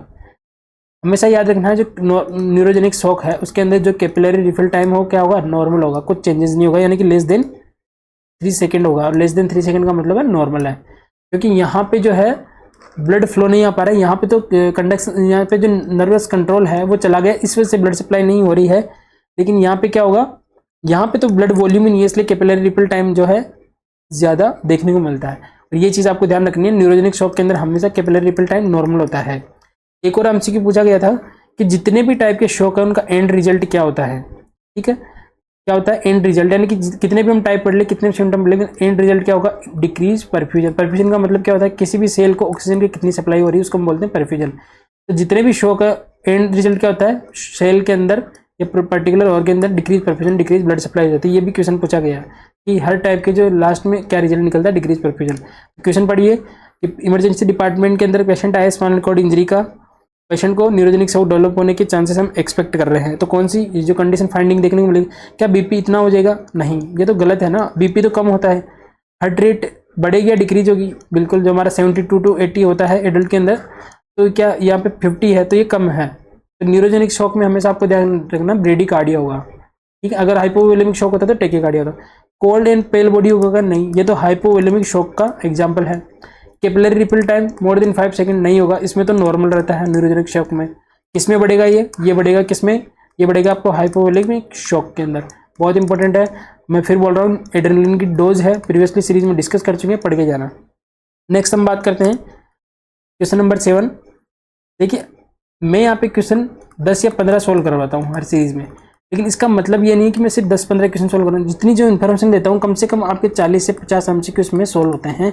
इसलिए मैं बोल रहा हूँ हमेशा पेन पेपर और जो आपके नोट्स बनाते हुए चलना है उनको, क्योंकि जितनी भी इन्फॉर्मेशन मैं आपको दूंगा वो सारी आप याद नहीं रख पाओगे एक स्लाइड पे। जैसे मैंने शॉक की इतनी डिटेलिंग दी, तो यहाँ पे सिर्फ जरूरी नहीं है कि मैंने एक क्वेश्चन सोल्व कराया, लेकिन इतनी डिटेलिंग दी आपके 4 एमसीक्यू बन सकते हैं इसमें से। तो हमेशा याद रखना क्वेश्चन पे डिपेंड नहीं करता, क्या इन्फॉर्मेशन जो लेक्चर में जो है शेयर करी जा रही है वो इंपॉर्टेंट रखता है, ठीक है। नेक्स्ट क्वेश्चन है, which one of the following complication is not associated with newborn of diabetic mother? Option A hyperglycaemia, option B hyperbilirubinaemia, option C macrosomia, option D hypoglycaemia. Very very very important, किसके लिए, mains के लिए, DSSB के लिए, क्योंकि one liner है ना, one liner पूछा जा सकता है ESIC के लिए। बहुत इंपॉर्टेंट एमसीक्यू है, पूछा गया हमेशा कन्फ्यूजन। अब देखो कन्फ्यूजन कहाँ होता है, हाइपरग्लाइसीमिया में कन्फ्यूजन होता है, हाइपोग्लाइसीमिया, ये दो तो आप इजीली एक्सक्लूड कर दोगे एक्सक्लूडिंग मेथड से। लेकिन अब आपको कन्फ्यूजन क्या होगा, क्योंकि आप हमेशा इस क्वेश्चन को पढ़ के छोड़ देते हो। अब आप सोचोगे कि डायबिटिक मदर को अगर डायबिटीज है यानी ग्लूकोज है, तो क्या बेबी को हाइपरग्लाइसीमिया होगा, हाइपोग्लाइसीमिया होगा? चलिए आंसर करना है आपको, चलिए आंसर करिए इसका। तो करेक्ट आंसर क्या होगा, तो क्वेश्चन क्या हो गया है कि गेस्टेशनल डायबिटीज मेलिटस वाले जो बेबी है, इन्फेंट एंड न्यूबॉर्न है, उसके अंदर कौन सी कंडीशन नहीं देखने को मिलेगी? तो बताइए कौन सी कंडीशन देखने को मिलेगी? Correct answer option A hyperglycaemia, very very important, ठीक है। गेस्टेशनल डायबिटीज मेलाइटिस, प्रेगनेंसी के दौरान होने वाला डायबिटीज को हमने बोल दिया गेस्टेशनल डायबिटीज मेलाइटिस। इसके अंदर दो हम कैटेगरी पढ़ते हैं, बाद में डिस्कस करेंगे, प्री होता है और जो गेस्टेशनल, प्री गेस्टेशनल होता है और गेस्टेशनल होता है। यहाँ हम बात करें गेस्टेशनल डायबिटीज मेलाइटिस की, जो सबसे ज़्यादा पीक वैल्यू लिख लीजिए कब देखने को मिलता है, 22 to 24 वीक्स में देखने को मिलता है। ये भी एमसीक्यू याद रखना है, ठीक है। गेस्टेशनल डायबिटीज मेलाइटिस में जो टेस्ट परफॉर्म करते हैं ऑरल ग्लूकोज टॉलरेंस टेस्ट है। ये क्वेश्चन पूछा गया था जिपमर में, कितना ग्लूकोज हम देते हैं, कितना देते हैं, 75 ग्राम्स। टेस्ट में हम देते हैं ग्लूकोज टॉलरेंस टेस्ट, पूरा पढ़ोगे तब पता चलेगा। हम पहले ग्लूकोज देते हैं, उसका डिप्रीवेशन कराते हैं, फिर उसके बाद ग्लूकोज लेवल चेक करते हैं। कितना देते हैं, 75 ग्राम। बहुत इंपॉर्टेंट एमसीक्यू याद रखना है। अब हम बात करते हैं गेस्टेशनल डायबिटीज में मेलाइटिस में होता क्या है। मान लीजिए हम इस तरीके से इसको समझने की कोशिश करते हैं, ये मदर है, ठीक है, और यहाँ पे इसके जो प्रेगनेंसी के दौरान है, प्रेगनेंसी की बात कर रहा हूँ मैं, यहाँ पे है फीटस, ठीक है, यहाँ पे फीटस। अब प्रेगनेंसी के अंदर क्या होता है, वैसे ही एंटी इंसुलिन हार्मोन होता है एक ह्यूमन प्लेसेंटल लैक्टोजन, उसकी वजह से क्या होता है, जो मदर है उसके अंदर वैसे ही ग्लूकोज का लेवल बढ़ा रहता है, लेकिन जब डायबिटीज़ हो गया तो और ही ज़्यादा बढ़ा रहेगा। तो पेशेंट जैसे मान लीजिए यहाँ पे क्या है, ग्लूकोज है, ये ग्लूकोज कहाँ ट्रांसफर होता है, प्लेसेंटा के थ्रू फीटस के अंदर। तो फीटस के अंदर हम बात करें तो फीटस के अंदर क्या होगा, हाइपरग्लाइसीमिया। ठीक है, फीटस की बात कर रहा हूँ मैं, यहाँ पे पूछ रहा है न्यूबॉर्न के अंदर, ये चीज़ ध्यान रखना, फीटस की बात कर रहा हूँ अभी। अब हो गई यहाँ पे डिलीवरी, ठीक है, डिलीवरी हो गई, न्यूबॉर्न आ गया, ठीक है, ये न्यूबॉर्न जी आ गई। अब जैसे न्यूबॉर्न आया तो जो प्लेसेंटा से ग्लूकोज की सप्लाई हो रही थी मदर से, क्योंकि हमने अम्बिलिकल कॉर्ड कटिंग कर दी है और ये सप्लाई रुक गई, तो अब क्या होगा, फीटस के अंदर जो सिस्टम है उसका ओरिजिनेट होगा, जो फीटस का जो बॉडी है क्या बनाएगा, इंसुलिन बनाएगा। तो अब क्या होगा, पेशेंट के अंदर ग्लूकोज की सप्लाई तो रुक गई, और जैसे ही ग्लूकोज की सप्लाई रुकती है तो क्या देखने को मिलेगा, हाइपरग्लाइसीमिया। अगर फीटस के अंदर पूछता तो हाइपरग्लाइसीमिया है, और अगर न्यूबॉर्न हो गया क्योंकि सप्लाई रुक गई है तो क्या देखने को मिलेगा, हाइपोग्लाइसीमिया देखने को मिलेगा। और इस हाइपोग्लाइसीमिया को मैनेज करने के लिए यहाँ पे समझिए, इसको बहुत अच्छा कॉन्सेप्ट है, यहीं पे क्लियर करके जाइए।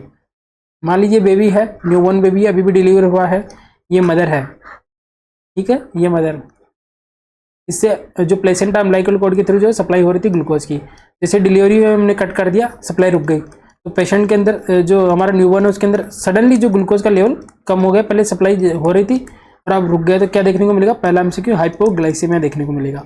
नेक्स्ट, अब जैसे हाइपोग्लाइसीमिया हुआ तो पेशेंट की बॉडी क्या करेगी, क्योंकि यहाँ पे पहले इंसुलिन बढ़ा हुआ था, फीटस ड्यूरिंग फीटस लाइफ में क्या होता है, इंसुलिन ऑलरेडी बॉडी बना रही थी, क्योंकि यहाँ पे कंटिन्यू क्या थी, ग्लूकोज की सप्लाई हो रही थी ड्यूरिंग फीटस की बात करूँ यहाँ। अब आप कंफ्यूज मत हो जाना कि सर की ऑलरेडी हाइपोग्लाइसीमिया बॉडी इंसुलिन क्यों बनाएगी, क्यों, क्योंकि ये प्रीवियस इफेक्ट है बॉडी का, न्यूबॉर्न के अंदर कंटिन्यूअसली सप्लाई हो रही थी ग्लूकोज के अंदर, तो उसका जो इंसुलिन है वो बढ़ा हुआ था, ठीक है, इंसुलिन बढ़ा हुआ था, इसका हाइपर इंसुलिनीमिया इसके अंदर फिट न्यूबॉर्न के अंदर, क्योंकि ग्लूकोज की सप्लाई तो अभी अभी रुकी है ना, सडन इतनी जल्दी कंपनसेट थोड़ी करेगी बॉडी। जो पहले का जो इंसुलिन बढ़ा हुआ है उसकी न्यूबॉर्न के अंदर बॉडी के अंदर, जैसे ही इंसुलिन बढ़ेगा तो इंसुलिन की क्या प्रॉपर्टी होती है, कुछ प्रॉपर्टीज होती है, क्या करता है, लिपोजेनेसिस करता है, लिपोजेनेसिस करता है, और क्या करता है, इंक्रीज मेटाबॉलिज्म, ये मेटाबॉलिज्म को बढ़ाता है। नॉर्मल बात कर रहा हूँ, इंसुलिन के जो काम है ये क्या करता है, और क्या करता है, जो हमारी सेल है उससे ग्लूकोज के अपटेक को बढ़ा देता है। और अगर लीवर में बात करें तो क्या करेगा, ग्लाइकोजन को तोड़ता है, ग्लाइकोजिनोलाइसिस हम बोलते हैं, और ग्लूकोज को रिलीज करवाता है। और क्या करता है, सॉरी ग्लाइकोजिनोलाइसिस नहीं करता, ग्लाइकोजेनेसिस करता है, यानी ग्लूकोज को ग्लाइकोजन में कन्वर्ट करता है। और क्या करेगा, ग्लाइकोलाइसिस करेगा। ये भी क्वेश्चन में बता दूंगा कि ग्लूकोज और इंसुलिन कौन से साइकिल को मेंटेन करके रखते हैं। अब क्या होगा, जैसे ही फीटस के जो न्यूबॉर्न है उसके अंदर इंसुलिन बढ़ा, अब क्या करेगा, ये फेट का डिपोजिशन, लिपोजेनेसिस करेगा। लिपोजेनेसिस का मतलब क्या होता है, फेट को प्रिजर्व करने लग जाएगा, फेट का डिपोजिशन करने लग जाएगा, और इतना फेट डिपॉजिट कर लेगा कि जो बेबी का न्यूबॉर्न बेबी का वेट है वो कितना होगा, मोर देन 4 kg। इसको हम क्या बोल दिए, मैक्रोसोमिया। ये भी कंडीशन देखने को मिलती है, क्वेश्चन में आपने देखा होगा, ये ऑप्शन में था मैक्रोसोमिया। पहला क्या देखने को मिला बेबी के अंदर, ऑप्शन ए क्वेश्चन हाइपोग्लाइसीमिया, दूसरा क्या देखने को मिलेगा, मैक्रोसोमिया। और इसी की वजह से डायबिटीज वाली मदर के जो बेबी होता है उसके अंदर शोल्डर या ऑब्स्टेट्रिक लेबर या शोल्डर डिस्टोसिया, क्योंकि इसका बेबी का वजन इतना बढ़ चुका है, और मैक्रोसोमिया की कंडीशन तो शोल्डर डिस्टोसिया की कंडीशन देखने को मिलती है, इजीली डिलीवरी नहीं हो पाती है। नेक्स्ट फर्स्ट हो गया, सेकंड हो गया मैक्रोसोमिया। नेक्स्ट हम बात करते हैं और क्या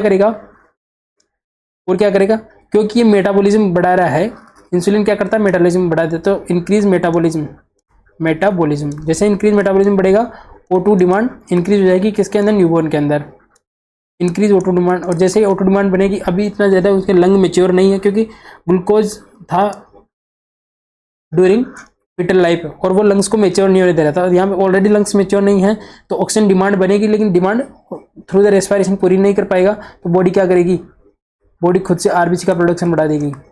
बॉडी को कैसे भी करके ऑक्सीजन चाहिए, और अब इसमें हीमोग्लोबिन होता है, तो कंपनसेट करने के लिए आरबीसी का प्रोडक्शन बढ़ा देगी, और तो बेबी के अंदर क्या देखने को मिलेगा, पॉलीसाइथेमिया। तीसरी फाइंडिंग, ठीक, याद रखना, क्वेश्चन है बहुत इंपॉर्टेंट, पॉलीसाइथेमिया देखने को मिलेगा।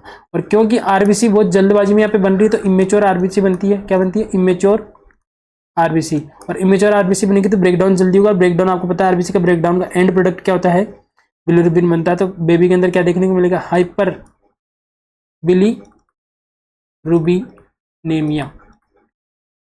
4 क्लासिकल कंडीशन है गेस्टेशनल डायबिटीज मिलेटस की न्यूबॉर्न बेबी के अंदर। ग्लूकोज कम होगा, जो वेट है वो मोर देन 4 kg होगा, इसको हम क्या बोलते हैं, मैक्रोसोमिया। पॉलीसाइथेमिया होगा क्योंकि आरबीसी प्रोडक्शन बढ़ जाएगा और ब्रेकडाउन भी बढ़ेगा, तो हाइपर बिलिरुबिन। ज़्यादा दिमाग नहीं लगा फिजियोलॉजी के अंदर, मैंने समझाने के लिए बता दिया, सिर्फ सिम्टम याद रखना है, इतना ज़्यादा आपको जो है दिमाग नहीं लगाना है इस क्वेश्चन के अंदर। बस आपको याद रखना कि होता क्या है कि कौन सी कंडीशन नहीं देखने को मिलेगी, हाइपरग्लाइसेमिया न्यूबॉर्न बेबी के अंदर देखने को नहीं मिलेगा, बाकी 3 कंडीशन, और साथ साथ में अगर मैं बात करूँ तो पॉलीसाइथेमिया भी देखने को मिलेगा। ठीक है, बहुत इंपॉर्टेंट एमसीक्यू याद रखना है। नेक्स्ट हम बात करते हैं question number 8। Patient admitted in the hospital with a chronic obstructive pulmonary disease and require oxygen therapy. What is the most suitable method for COPD patient? Option A non-rebreather mask, option B simple O2 mask, option C Venturi mask, option D O2. चलिए simple MCQ है, नोटसेट pre के अंदर भी पूछा गया था, previously नोटसेट exam में पूछा गया, बहुत इंपॉर्टेंट, याद रखना है। चलिए जल्दी से आंसर कर देना। तो करेक्ट आंसर कौन सा होगा हमारा? Option C venturi mask. देखिए पेशेंट को क्या है यहाँ पे, सीओपीडी की कंडीशन है, तो हमेशा आपको ध्यान देना कि सीओपीडी की जो पेशेंट है उसको never never never high flow oxygen नहीं देना है, हाई फ्लो ऑक्सीजन नहीं देना। कितना देना है? 1 to 2 या 2 to 3 लीटर ही हम ऑक्सीजन जो है पेशेंट के अंदर डिलीवर करते हैं स्टार्टिंग के अंदर। ठीक है, तो एग्जैक्ट हमें डिलीवर करना है, क्योंकि वेंचुरी मास्क का अपने कलर कोडिंग में से क्वेश्चन आएगा, कलर कोडिंग में से क्वेश्चन आया है प्री के अंदर, तो हम अकॉर्डिंग टू कलर कोडिंग में वेंचुरी मास्क यूज करेंगे और एग्जैक्ट जो है 2 to 3 लीटर ऑक्सीजन जो है सीओपीडी के पेशेंट के अंदर ट्रांसफर करेंगे। तो सिंपल क्वेश्चन है, एनआरबी तब करते हैं हाईएस्ट ऑक्सीजन सैचुरेशन कंसंट्रेशन देनी होती है, क्योंकि इसके अंदर हाईएस्ट ऑक्सीजन कंसंट्रेशन रहते हैं। O2 बेबी के अंदर यूज करते हैं हम, बर्न अगर हो जाए तब भी हम यूज करते हैं। इसकी इमेज देख के जाना, O2 टेंट और O2 की इमेज देख के जाना, क्वेश्चन में आ सकता है नोटसेट के अंदर, इमेज देख लेना सर्च करके। ठीक है, तो ये सिंपल एमसीक्यू था, याद रखना। हमेशा सीओपीडी की पेशेंट को हमें लगता है कि ज़्यादा ऑक्सीजन देनी, नहीं, कभी नहीं देना, नेवर 2 to 3 लीटर ही हमें देना है। इसका मैकेनिज्म मैं आपको बाद में समझाऊंगा, आप मैकेनिज्म में ध्यान नहीं देना, बस इतना ध्यान रखना कि बस इससे ज़्यादा ऑक्सीजन आपको कभी नहीं देना है। नेक्स्ट हम बात करते हैं question number 9। A patient admitted in ICU with support of mechanical ventilation, suddenly high pressure alarm started in the mechanical ventilator, for which possible reason of alarm the nurse would check for? Option A kinking of the ventilator tubing, option B a disconnected ventilator tube, option C an endotracheal cuff leak, option D a changes in the oxygen concentration without resetting the oxygen level alarm. तो चलिए ICU setup का mechanical ventilator का question है, और ICU setup में से हो सकता है नोटसेट में से इस बार भी क्वेश्चन पूछे जाए। 2 टॉपिक अच्छे से पढ़ के जाना है, एक आईसीयू का सेटअप पूरा, और आपके जो इमरजेंसी नर्सिंग इसके अंदर आप ट्रॉमा पढ़ोगे, फ्रैक्चर स्पेशली पढ़ के जाना, हेड इंजरी और फ्रैक्चर बहुत इंपॉर्टेंट है। ट्रॉमा की जितने भी इमरजेंसी नर्सिंग है वो सारी पढ़ के जाना, हो सकता है क्वेश्चन पूछा जाए आपको। ठीक है, तो यहाँ पे आईसीयू के अंदर पेशेंट है और मैकेनिकल वेंटिलेटर पे जो कनेक्टेड है। अब सडनली मैकेनिकल वेंटिलेटर में हाई प्रेशर अलार्म स्टार्ट हो जाता है, तो ये किस चीज़ को इंडिकेट कर रहा है? Kinking of the tubing. तो करेक्ट आंसर क्या होगा इसका? Option A kinking of the tubing. अब इसको ज़्यादा दिमाग नहीं लगाना, इतना समझने, मान लीजिए मैकेनिकल वेंटिलेटर है, यहाँ पे ट्यूबिंग और ये पेशेंट है, इससे कनेक्ट हो रखा है, ये पेशेंट है, ये मैकेनिकल वेंटिलेटर है, और ये मैकेनिकल वेंटिलेटर के मान लीजिए अगर मैं बात करूँ तो 3 अलार्म है, एक पहला अलार्म, दूसरा अलार्म और तीसरा अलार्म। ठीक है, इसको हम बोल देते हैं हाई प्रेशर अलार्म, यानी कि इसके अंदर प्रेशर हाई जाता है तब अलार्म करेगा। Low pressure alarm, pressure low होगा, और ऑक्सीजन अलार्म। इस तरीके से इसको समझिए, बेसिक समझा रहा हूँ। तो मान लीजिए पेशेंट की ये ट्यूबिंग कनेक्टेड है मैकेनिकल वेंटिलेटर से, तो जैसे ही मैकेनिकल वेंटिलेटर यहाँ से क्या कर रहा है? ऑक्सीजन डिलीवर कर रहा है, और पेशेंट की जो CO2 यहाँ पे से ले रहा है, तो ऑक्सीजन क्या कर रहा है? डिलीवर कर रहा है। ठीक है, अब ये मान लीजिए कि इस ट्यूबिंग के अंदर कोई ऑब्स्ट्रक्शन आ गया, किंकिंग आ चुका है, ब्लॉकेज हो चुका है, तो जो मैकेनिकल वेंटिलेटर यहाँ से जो डिलीवर कर रहा है ऑक्सीजन, क्या कर पाएगा? नहीं। तो यहाँ पे क्या होगा? प्रेशर बढ़ता रहेगा, बढ़ता रहेगा, बढ़ता रहेगा, क्योंकि आगे ऑक्सीजन नहीं जा रही। तो सिंपल सा आपको फॉर्मूला अपनाना है कि कोई भी ऑब्स्ट्रक्शन अगर ट्यूबिंग के अंदर आता है तो कौन सा अलार्म आता है? High when alarm. और यही क्वेश्चन पूछा गया, हाई प्रेशर अलार्म कब आता है? हाई प्रेशर अलार्म आएगा किंकिंग ऑफ वेंटिकुलर ट्यूबिंग के अंदर। ठीक है, अब लो कब आ सकता है? मान लीजिए यहाँ से ट्यूब डिस्कनेक्ट हो, लीकेज हो, तो जहाँ से जितना ऑक्सीजन डिलीवर होना चाहिए नहीं हो रहा है और बाहर डिलीवर हो रहा है, तो प्रॉपर तरीके से यहाँ पे प्रेशर नहीं बन पा रहा, तो कौन सा अलार्म आएगा? Low pressure alarm. किस किस कंडीशन में? या तो वेंटिकुलर ट्यूब डिस्कनेक्टेड हो या फिर लीकेज हो यहाँ पे, तो दोनों में कौन सा आएगा? लो प्रेशर अलार्म, क्योंकि वहाँ पे प्रेशर नहीं हो रहा। और ऑक्सीजन से रिलेटेड कोई भी प्रॉब्लम हुई तो कौन सा अलार्म आएगा? O2 alarm. बेसिक क्वेश्चन है, मैंने यहाँ पे डाल दिया, हो सकता है ऐसा क्वेश्चन पहले एक बार पूछा गया तो हो सकता है एग्जाम में पूछा जाए, लेकिन मैं फिर बोल रहा हूँ, हेड इंजरी, ठीक है, ट्रोमा, फ्रैक्चर और इमरजेंसी नर्सिंग और आईसीयू का सेटअप, ये कुछ चीज़ें हैं, ट्यूब्स वगैरह जो इंटरट्रेकियल ट्यूब है, mechanical ventilator, emergency drug, emergency nursing जरूर पढ़ के जाना, हो सकता है आपके लिए काफ़ी हेल्पफुल नॉर्सेट मेंस के अंदर। नेक्स्ट हम बात करते हैं question number 10। After undergoing a left pneumonectomy a female patient has a chest tube in place for drainage. When caring for this patient, the nurse must do option A, monitor fluctuation in the water seal chamber, option B, clamp the chest tube once every shift, option C, encourage coughing and deep breathing, option D, milk the chest tube every 2 hours. तो चलिए answer करना है। कितनी बार मैंने आपको पढ़ा चुका हूँ, इंट्राकोस्टल ड्रेनेज सिस्टम पूरा मैंने अच्छे से समझा चुका हूँ। तो अब आपको क्वेश्चन आपका आई होप गलत नहीं होना चाहिए। जिसने मेरी सारी सीरीज देखी है, सारे इंपॉर्टेंट टॉपिक हमने कवर करे हैं। स्पेशली एक वेजाइटिस भी मैं भूल गया था, वेजाइटिस के टाइप जरूर पढ़ के जाना, मैंने शॉर्ट्स वीडियो के अंदर पूरी लिस्ट दे रखी है, ठीक है। तो क्या क्या क्वेश्चन पूछ रहा है कि लेफ्ट निमोनेक्टमी हो गया, कि लेफ्ट लंग का जो है रिमूवल कर दिया पेशेंट के अंदर, और उसके अंदर क्या डाल दिया, आईसीडी, और आईसीडी डाल दिया। तो अब पेशेंट जो नर्स है वो क्या एक्सपेक्ट करेगी, क्या उसको करना चाहिए, क्या वो वाटर सील चैम्बर के अंदर फ्लक्चुएशन देखेगी, या फिर चेस्ट ट्यूब को हर शिफ्ट के अंदर कम से कम एक बार क्लैंप करेगी। ऑप्शन 3 है कि एनकरेज करेगी डीप ब्रीथिंग और कफिंग के लिए। ऑप्शन डी है milk the chest tube. Milking का मतलब होता है जैसे ट्यूब है, इसको बार बार हम इस तरीके से हम करते हैं, ऑब्स्ट्रक्ट करते हैं, फिर इसको ओपन करते हैं, ताकि जो फ्लो है, जो रुका हुआ है, वो अच्छे से आ सके। तो क्या करेगी इसके अंदर, तो बताइए आपको क्या करना है इंटरकोस्टल ड्रेनेज सिस्टम के अंदर। तो करेक्ट आंसर कौन सा होगा, देखिए कंफ्यूज नहीं होना है। अगर जिन्होंने भी ये क्वेश्चन करा ये गलत है, ठीक है, मिल्किंग भी गलत है, क्लेम भी नहीं करना है। तो करेक्ट आंसर हो गया increase coughing and deep breathing. चलिए मैं एक बार लास्ट बार इसको अच्छे से समझा देता हूँ, इसके बाद आपका क्वेश्चन गलत नहीं होना चाहिए। चलिए यहाँ पे हम समझते हैं इंटरकोस्टल ड्रेनेज सिस्टम। मान लीजिए एक पेशेंट है, उसको कोई न्यूमोथोरेक्स या हीमोथोरेक्स की कंडीशन है। मान लीजिए इसके लंग्स हैं, लंग्स की जो कवरिंग होती है इसको क्या बोलते हैं, प्लूरा। और प्लूरा के अंदर मान लीजिए कोई प्लूरल इफ्यूजन हो गया है, या फिर मान लीजिए कोई हीमोथोरेक्स या न्यूमोथोरेक्स की कंडीशन डेवलप हो गई है, ठीक है। इस तरीके से जो पेशेंट का लंग्स है। अब मान लीजिए हमने पेशेंट के अंदर यहाँ से कोई ट्यूब कनेक्ट कर दी, जो हमें कोई यहाँ से कोई न्यूमोथोरेक्स हो गया है, ब्लड निकालना है, या फिर क्या करना है, कोई एयर का रिमूवल करना है। तो 3 चेंबर होते हैं इस तरीके से। इमेज बेस्ड क्वेश्चन भी आता है, याद रखना है। First chamber simple method use करना है समझने के लिए, और थर्ड चेंबर इस तरीके से, ठीक है। इतना आपको समझ में आ गया। इस तरीके से इंटरकोस्ट ड्रेनेज 3 वाटर बॉटल सिस्टम है, ये क्लोज सिस्टम, ठीक है। और यहाँ से जो है कि ये मान लीजिए आप यहाँ पे क्या कनेक्टेड है, सक्शन, ये पे सक्शन, ठीक है। अब चेंबर जो इसको बोलते हैं हम थर्ड चेंबर। सीक्वेंस इसी सीक्वेंस याद रखना, सेकंड चेंबर और फर्स्ट चेंबर। तो थर्ड चेंबर है वो कौन सा, हमारा सक्शन चेंबर। और सक्शन चेंबर कहाँ से कनेक्टेड है, हमारा सक्शन चेंबर कनेक्टेड है सक्शन वाल से, वॉल सक्शन से कनेक्टेड है। यहाँ से सक्शन प्रेशर हमने सेट कर रखा है, और यहाँ से जो है ये इसके अंदर सक्शन क्रिएट कर रहा है, इसको खींच रहा है, जो भी सिक्रेशन इसके अंदर है। ये है हमारा वाटर बॉटल। सेकंड जो चेंबर कौन सा, वाटर चेंबर है। यहाँ पे पानी भरा और ट्यूब इसके अंदर इस तरीके से सबमर्ज्ड है, इसके अंदर डूबी हुई है। तो सेकंड जो हमारा चेंबर हो गया हमारा वाटर चेंबर, और फर्स्ट जो है ड्रेनेज चेंबर। अब गलत नहीं होना चाहिए, मैं आपको फिर से समझा रहा हूँ। लास्ट में क्वेश्चन पूछूंगा, आपको इसका आंसर करना है।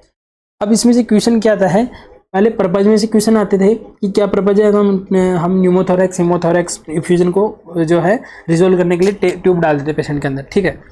अब इसके अंदर से क्वेश्चन क्या आते हैं, जैसे मान लीजिए यहाँ पे इसका सक्शन है, यहाँ पे इकट्ठा हो रहा है, यहाँ से ट्यूब लग रखी है वाटर चेंबर के अंदर। पहला क्वेश्चन कि नॉर्मल फाइंडिंग कौन कौन सी होती है इंटरकोस्टल ड्रेनेज सिस्टम के अंदर। तो पहला क्वेश्चन क्या होगा, जो वाटर सील चेंबर है उसके अंदर क्या होना चाहिए, ओसिलेशन प्रेजेंट होना चाहिए, ओसिलेशन आना चाहिए, प्रेजेंट होना। ये नॉर्मल फाइंडिंग की बात कर रहा हूँ मैं, ओसिलेशन प्रेजेंट होना चाहिए। ओसिलेशन किसको बोलते हैं, जो वाटर का जो लेवल है, पेशेंट जैसे ही जो रेस्पिरेशन करेगा, जो वाटर का लेवल है वो क्या होना चाहिए, मूव करना चाहिए, आइदर अप एंड डाउन।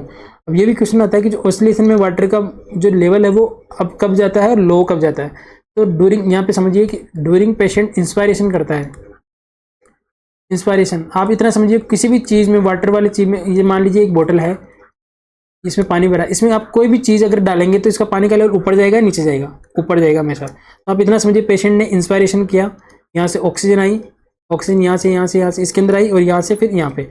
जब भी इंस्पायरेशन करेगा जो वाटर का लेवल क्या होगा, अप, ठीक है। ये याद रखना है। और जब भी पेशेंट एक्सपायरेशन करेगा तो वाटर का लेवल क्या होगा, डाउन। इस तरीके से मूवमेंट होता रहता है अप एंड डाउन, उसको क्या बोलते हैं, ऑसिलेशन। तो पेशेंट की ब्रीदिंग के साथ साथ वाटर में होने वाले मूवमेंट को हमने ऑसिलेशन बोल दिया। और ऑसिलेशन प्रेजेंट होना नॉर्मल फिनोमिना है आईसीडी के अंदर। यानी कि अगर हम ऑसिलेशन वहाँ पे देख रहे हैं तो हमें पता चल रहा है कि जो हमारा आईसीडी है वो प्रॉपर तरीके से काम कर रहा है। नेक्स्ट हम बात करते हैं और क्या फिनोमिना है। हमारा सक्शन चेंबर है, जो सक्शन चेंबर है इसमें किस तरीके का जो है बबलिंग होनी चाहिए। तो जो यहाँ पे है बबलिंग, और दूसरा क्वेश्चन क्या आता है जो वाटर चेंबर से, एक और दूसरी फाइंडिंग क्या होता है जो बबलिंग वो कैसे होनी चाहिए, इंटरमिटेंट। बहुत इंपॉर्टेंट चीज़ है इंटरमिटेंट, इंटरमिटेंट बबलिंग। अब इंटरमिटेंट बबलिंग का मतलब क्या होता है, जैसे इंस्पायरेशन कर रहा है, एयर यहाँ पे आई बबल किया, फिर एक्सपायरेशन किया, फिर बबलिंग रुक गई, फिर इंस्पायरेशन किया बबलिंग स्टार्ट हो गई। इंटरमिटेंट बबलिंग यानी कि रुक रुक के अगर यहाँ पे बबल्स बन रहे हैं पानी के अंदर क्योंकि एयर आ रही है, तो वो कैसा होना चाहिए, इंटरमिटेंट होना चाहिए, कंटिन्यू नहीं होना चाहिए। इंटरमिटेंट का मतलब रुक रुक के होना चाहिए। ये भी क्या है, नॉर्मल फाइंडिंग है, दोनों नॉर्मल फाइंडिंग है, इंटरमिटेंट बबलिंग है। अब छोटा सा एमसीक्यू इसमें से आता है, अगर वाटर सी चेंबर के अंदर कंटिन्यूस बबलिंग हो रही है, कंटिन्यूस बबलिंग हो रही है तो किस चीज़ को इंडिकेट कर रहा है, एयर लीक को। क्योंकि कंटिन्यूस नहीं होनी चाहिए, इंटरमिटेंट होनी चाहिए। अगर कंटिन्यूस हो रही है क्या लीक कर रहा है, क्या जो इंडिकेट कर रहा है, एयर लीक को। और दूसरा क्वेश्चन आता है अब नॉर्मलिटी में से, अगर इंटरमिटेंट स्टॉप हो गई है बबलिंग, कोई बबलिंग नहीं हो रही, तो किस चीज़ को इंडिकेट करता है, ये इंडिकेट करता है कि ऑब्स्ट्रक्शन हो गया है। ठीक है, ऑब्स्ट्रक्शन हो गया इस ट्यूब के अंदर, तभी बबलिंग नहीं होगी। एक और चीज़ आपको ध्यान देना है, अगर आप क्वेश्चन पूछे तो इंटरमीडिएट बबलिंग बंद हो गई है, तो पहले तो इतना ही क्वेश्चन पूछते थे कि ऑब्स्ट्रक्शन हो गया इसलिए बबलिंग रुक गई, लेकिन अब दो कंडीशन और ऐड कर लीजिए इसमें। इंटरमीडिएट अगर बबलिंग बंद हो गई है तो और क्या कंडीशन हो सकती है, या तो जो सक्शन चेंबर है, आपको सक्शन चेंबर चेक करना है, जो सक्शन प्रेशर है वॉल सक्शन वो क्या हो गया, स्टॉप हो गया, ये भी चेक करना है। ठीक है, जरूरी नहीं कि सिर्फ ऑब्स्ट्रक्शन की वजह से यहाँ बबलिंग, क्योंकि जो सक्शन प्रेशर यहाँ से जो सक्शन क्रिएट करके यहाँ पे बबलिंग करवा रहा था, ये सक्शन प्रेशर हो सकता है बंद हो किसी वजह से, तो खराब हो, आपको चेक करना। पहली रिस्पॉन्सिबिलिटी यही आपको क्या करना है, पहले ऑब्स्ट्रक्शन चेक करना, देन सक्शन चेंबर चेक करना। तो इंटरमिटेंट बबलिंग अगर स्टॉप हो गई तो सक्शन चेंबर में भी कोई प्रॉब्लम हो सकती है। सेकेंड, जो हमने न्यूमोथोरेक्स हो रहा था और उसकी वजह से जो लंग्स कोलैप्स्ड था और उसकी वजह से हमने आईसीडी डाली थी, मान लीजिए वो रिजोल्व हो गया और लंग्स हमारे एक्सपेंड हो गए हो, इसलिए वहाँ पे बबलिंग नहीं हो रही। तो अगर पेशेंट की नॉर्मल कंडीशन भी हो गई हो तो वो भी क्या डिनोट कर रहा है, वाटर स्लीप चेंबर के अंदर बबलिंग को रोक सकता है। लेकिन इतना ज़्यादा डीप नहीं, आपको ध्यान नहीं रखना, इतना ध्यान रखना है intermittent bubbling, water sleep chamber की बात कर रहा हूँ। बबलिंग हो रही है इंटरमिटेंट, रुक रुक के हो रही है, नॉर्मल है, नहीं हो रही है, ऑब्स्ट्रक्शन हो सकता है, कंटिन्यूस होने लगी, जल्दी जल्दी होने लगी तो एयर लीक है। अब नेक्स्ट हम बात करते हैं क्या, थर्ड जो नॉर्मल फाइंडिंग क्या है, सक्शन चेंबर की हम बात करें, कंफ्यूजन नहीं होगा इसको देखने के बाद। सक्शन चेंबर की अगर हम बात करें, इस चेंबर की, तो यहाँ पे बबलिंग कैसी होती है, यहाँ पे जो बबलिंग होगी वो कैसी होगी, कंटिन्यूस होगी। ध्यान देना है, वाटर सील चेंबर में पूछे तो इंटरमिटेंट होती है और सक्शन चेंबर में पूछे तो कंटिन्यूस होती है। कंटिन्यूस में भी कैसी होती है, जेंटल। ठीक है, ये ध्यान देना, यहाँ पे जेंटल होनी चाहिए। कि आपको पूछ ले कि फास्ट बबलिंग हो रही है, वाइग्रेस बबलिंग हो रही है, नहीं, वो गलत फाइंडिंग है। तो ये नॉर्मल फाइंडिंग है, ऑसिलेशन होना चाहिए, इंस्पायरेशन के टाइम वाटर है अपर जाना चाहिए और एक्सपायरेशन के टाइम डाउन जाना चाहिए। इंटरमिटेंट बबलिंग होनी चाहिए, अगर नहीं हो रही तो क्या डिनोट करेगा, अगर ज़्यादा हो रही है कंटिन्यू तो क्या डिनोट करेगा, सक्शन चेंबर में जेंटल बबलिंग होनी चाहिए। इतना आपको समझ में आ गया, आईसीडी में यही क्वेश्चन पूछे जा सकते हैं। नेक्स्ट हम बात करते हैं और क्या इसमें से क्वेश्चन पूछ जाते हैं। मान लीजिए दो लेवल पे क्वेश्चन पूछ जाते हैं कि मान लीजिए आप पेशेंट को पोजीशन दे रहे हैं और यहाँ से इस जगह से ट्यूब जो है डिस्कनेक्ट हो गई। कहाँ से, में आपको एरो पे ध्यान देना है, यहाँ से, जहाँ से लंग्स में कनेक्टेड है ना, यहाँ से ट्यूब कनेक्ट हो गई है। तो पहला ऑप्शन देखा कि आपको क्या करना है, इस ट्यूब को एनएस की बोतल में डुबो देना है, नहीं करना है। आपको समझना है कि ट्यूब कहाँ से डिस्कनेक्ट हुई है। अगर लंग्स से डिस्कनेक्ट हुई है तो अब इसका तो कोई मतलब ही नहीं है एनएस की बोतल में इसको डिप करने का। ठीक है, क्या करना है हमें यहाँ पे, क्या करना है, सबसे पहले प्रायोरिटी क्या करना है, जो इसकी सूचर लाइन है हमें इसको ग्रेप्स करना है, दोनों हाथों से ग्लव्स पहन के सूचर लाइन को हमें बंद करना है, ओपनिंग को बंद करना। और क्या करना है, यहाँ पे पूरा इसको क्लोज नहीं करना है। यहाँ पे क्या करना है, एक इससे ट्राइंगुलर 3 साइड से इसके क्या करना है, हमें गोज रख देना है। ठीक है, ये आपको ध्यान रखना है, पूरा ब्लॉकेज नहीं करना वरना और ज़्यादा जो है कोलैप्स हो जाएंगे लंग्स। क्या करना है, हमें 3 साइड से जो है इसको ब्लॉक क्या करना है, इसको कवर कर देना है गोज पीस से, और एक साइड इसको ओपन रख देना ताकि एक्सपायरेशन इंस्पायरेशन होता रहे। अगर लंग्स से डिस्कनेक्ट हुई तो हमें ये करना है, कवर विद गोज। और अगर वाटर बोतल से सिस्टम हो गया, वैसे टूट गई है बोतल, तो हमें क्या करना है, दूसरी तुरंत यहाँ पे एक एनएस की बोतल लेनी है, स्टेराइल बोतल, और इसके अंदर अगर नॉर्मल सेलाइन या फिर डिस्टिल वाटर की बोतल लेनी है और दूसरी जो ट्यूब है उसको इसमें सबमर्ज कर देना है। अब कन्फ्यूजन क्या होता है, पूछ यहाँ पे डिस्कनेक्शन यहाँ का पूछ रहे हैं और मैनेजमेंट आप यहाँ का कर दे रहे हैं। तो अगर यहाँ से डिस्कनेक्ट होना है तो आपको कवर करना है, और यहाँ से डिस्कनेक्ट होना है तो आपको दूसरी बॉटल के अंदर सबमर्ज करना है। और क्या क्वेश्चन पूछते हैं, जो ये वाटर बॉटल सिस्टम है, जो वाटर है वो पेशेंट की जो बेड साइड है उससे नीचे की साइड होना चाहिए, तभी जो फ्लो है आता रहेगा। तो चलिए इसको समझने के बाद मैं एक क्वेश्चन देता हूँ।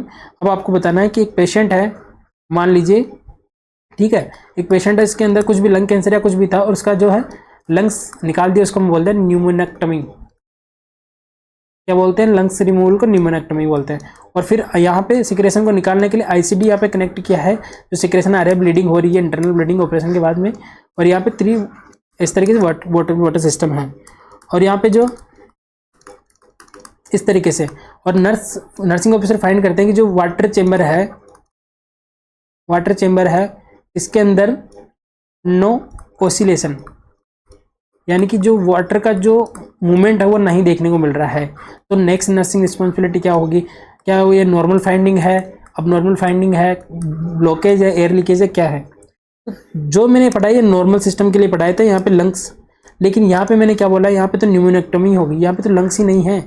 तो यहाँ पे लंग्स नहीं है तो जो वाटर चैम्बर है इसके अंदर कोई भी मूवमेंट नहीं होगा, ये नॉर्मल फाइंडिंग होगी किसके अंदर, न्यूमोनेक्टमी के अंदर। याद रखना, वेरी वेरी इंपॉर्टेंट, कंफ्यूज करने के लिए दे सकता है कि हमने तो ये पढ़ा है कि वाटर सेल चैम्बर के अंदर ऑसिलेशन होना एक नॉर्मल फाइंडिंग है, लेकिन यहाँ तो ऑसिलेशन नहीं है तो ये तो अब नॉर्मल होना चाहिए ना, नहीं। यहाँ पे तो जो लंग्स है वही रिमूव कर दिया, न्यूमोनेक्टमी हो गई, तो रेस्पिरेशन तो हो ही नहीं रहा वहाँ पे इस वाले लंग्स में। ये तो हमने सिर्फ इसलिए लगाया सिस्टम ताकि यहाँ जो ब्लीडिंग है या सिक्रेशन है उसको निकालने के लिए। तो वाटर सेल चैम्बर के अंदर कोई मूवमेंट नहीं देखना, न्यूमोनेक्टमी के बाद में एक नॉर्मल फाइंडिंग है, इतना याद रखना है। आई होप आपको आज की क्लास पसंद आई होगी। बहुत इंपॉर्टेंट सारे एमसीक्यू हमने सोल्व करने की कोशिश की। ज़्यादा से ज़्यादा आपको मेरे एफर्ट्स पसंद आ रहे थे उसको शेयर करना है इस क्लास को। आगे जो हम जितनी भी 3-4 जो सीरीज़ में पढ़ाने की कोशिश करूँगा मेन से पहले, बहुत इंपॉर्टेंट होगी, आपको ध्यान देखना है और शेयर करना है ताकि मुझे मोटिवेशन मिले आपके लिए और ऐसी सीरीज़ लाने के लिए। तब तक के लिए थैंक यू वेरी मच।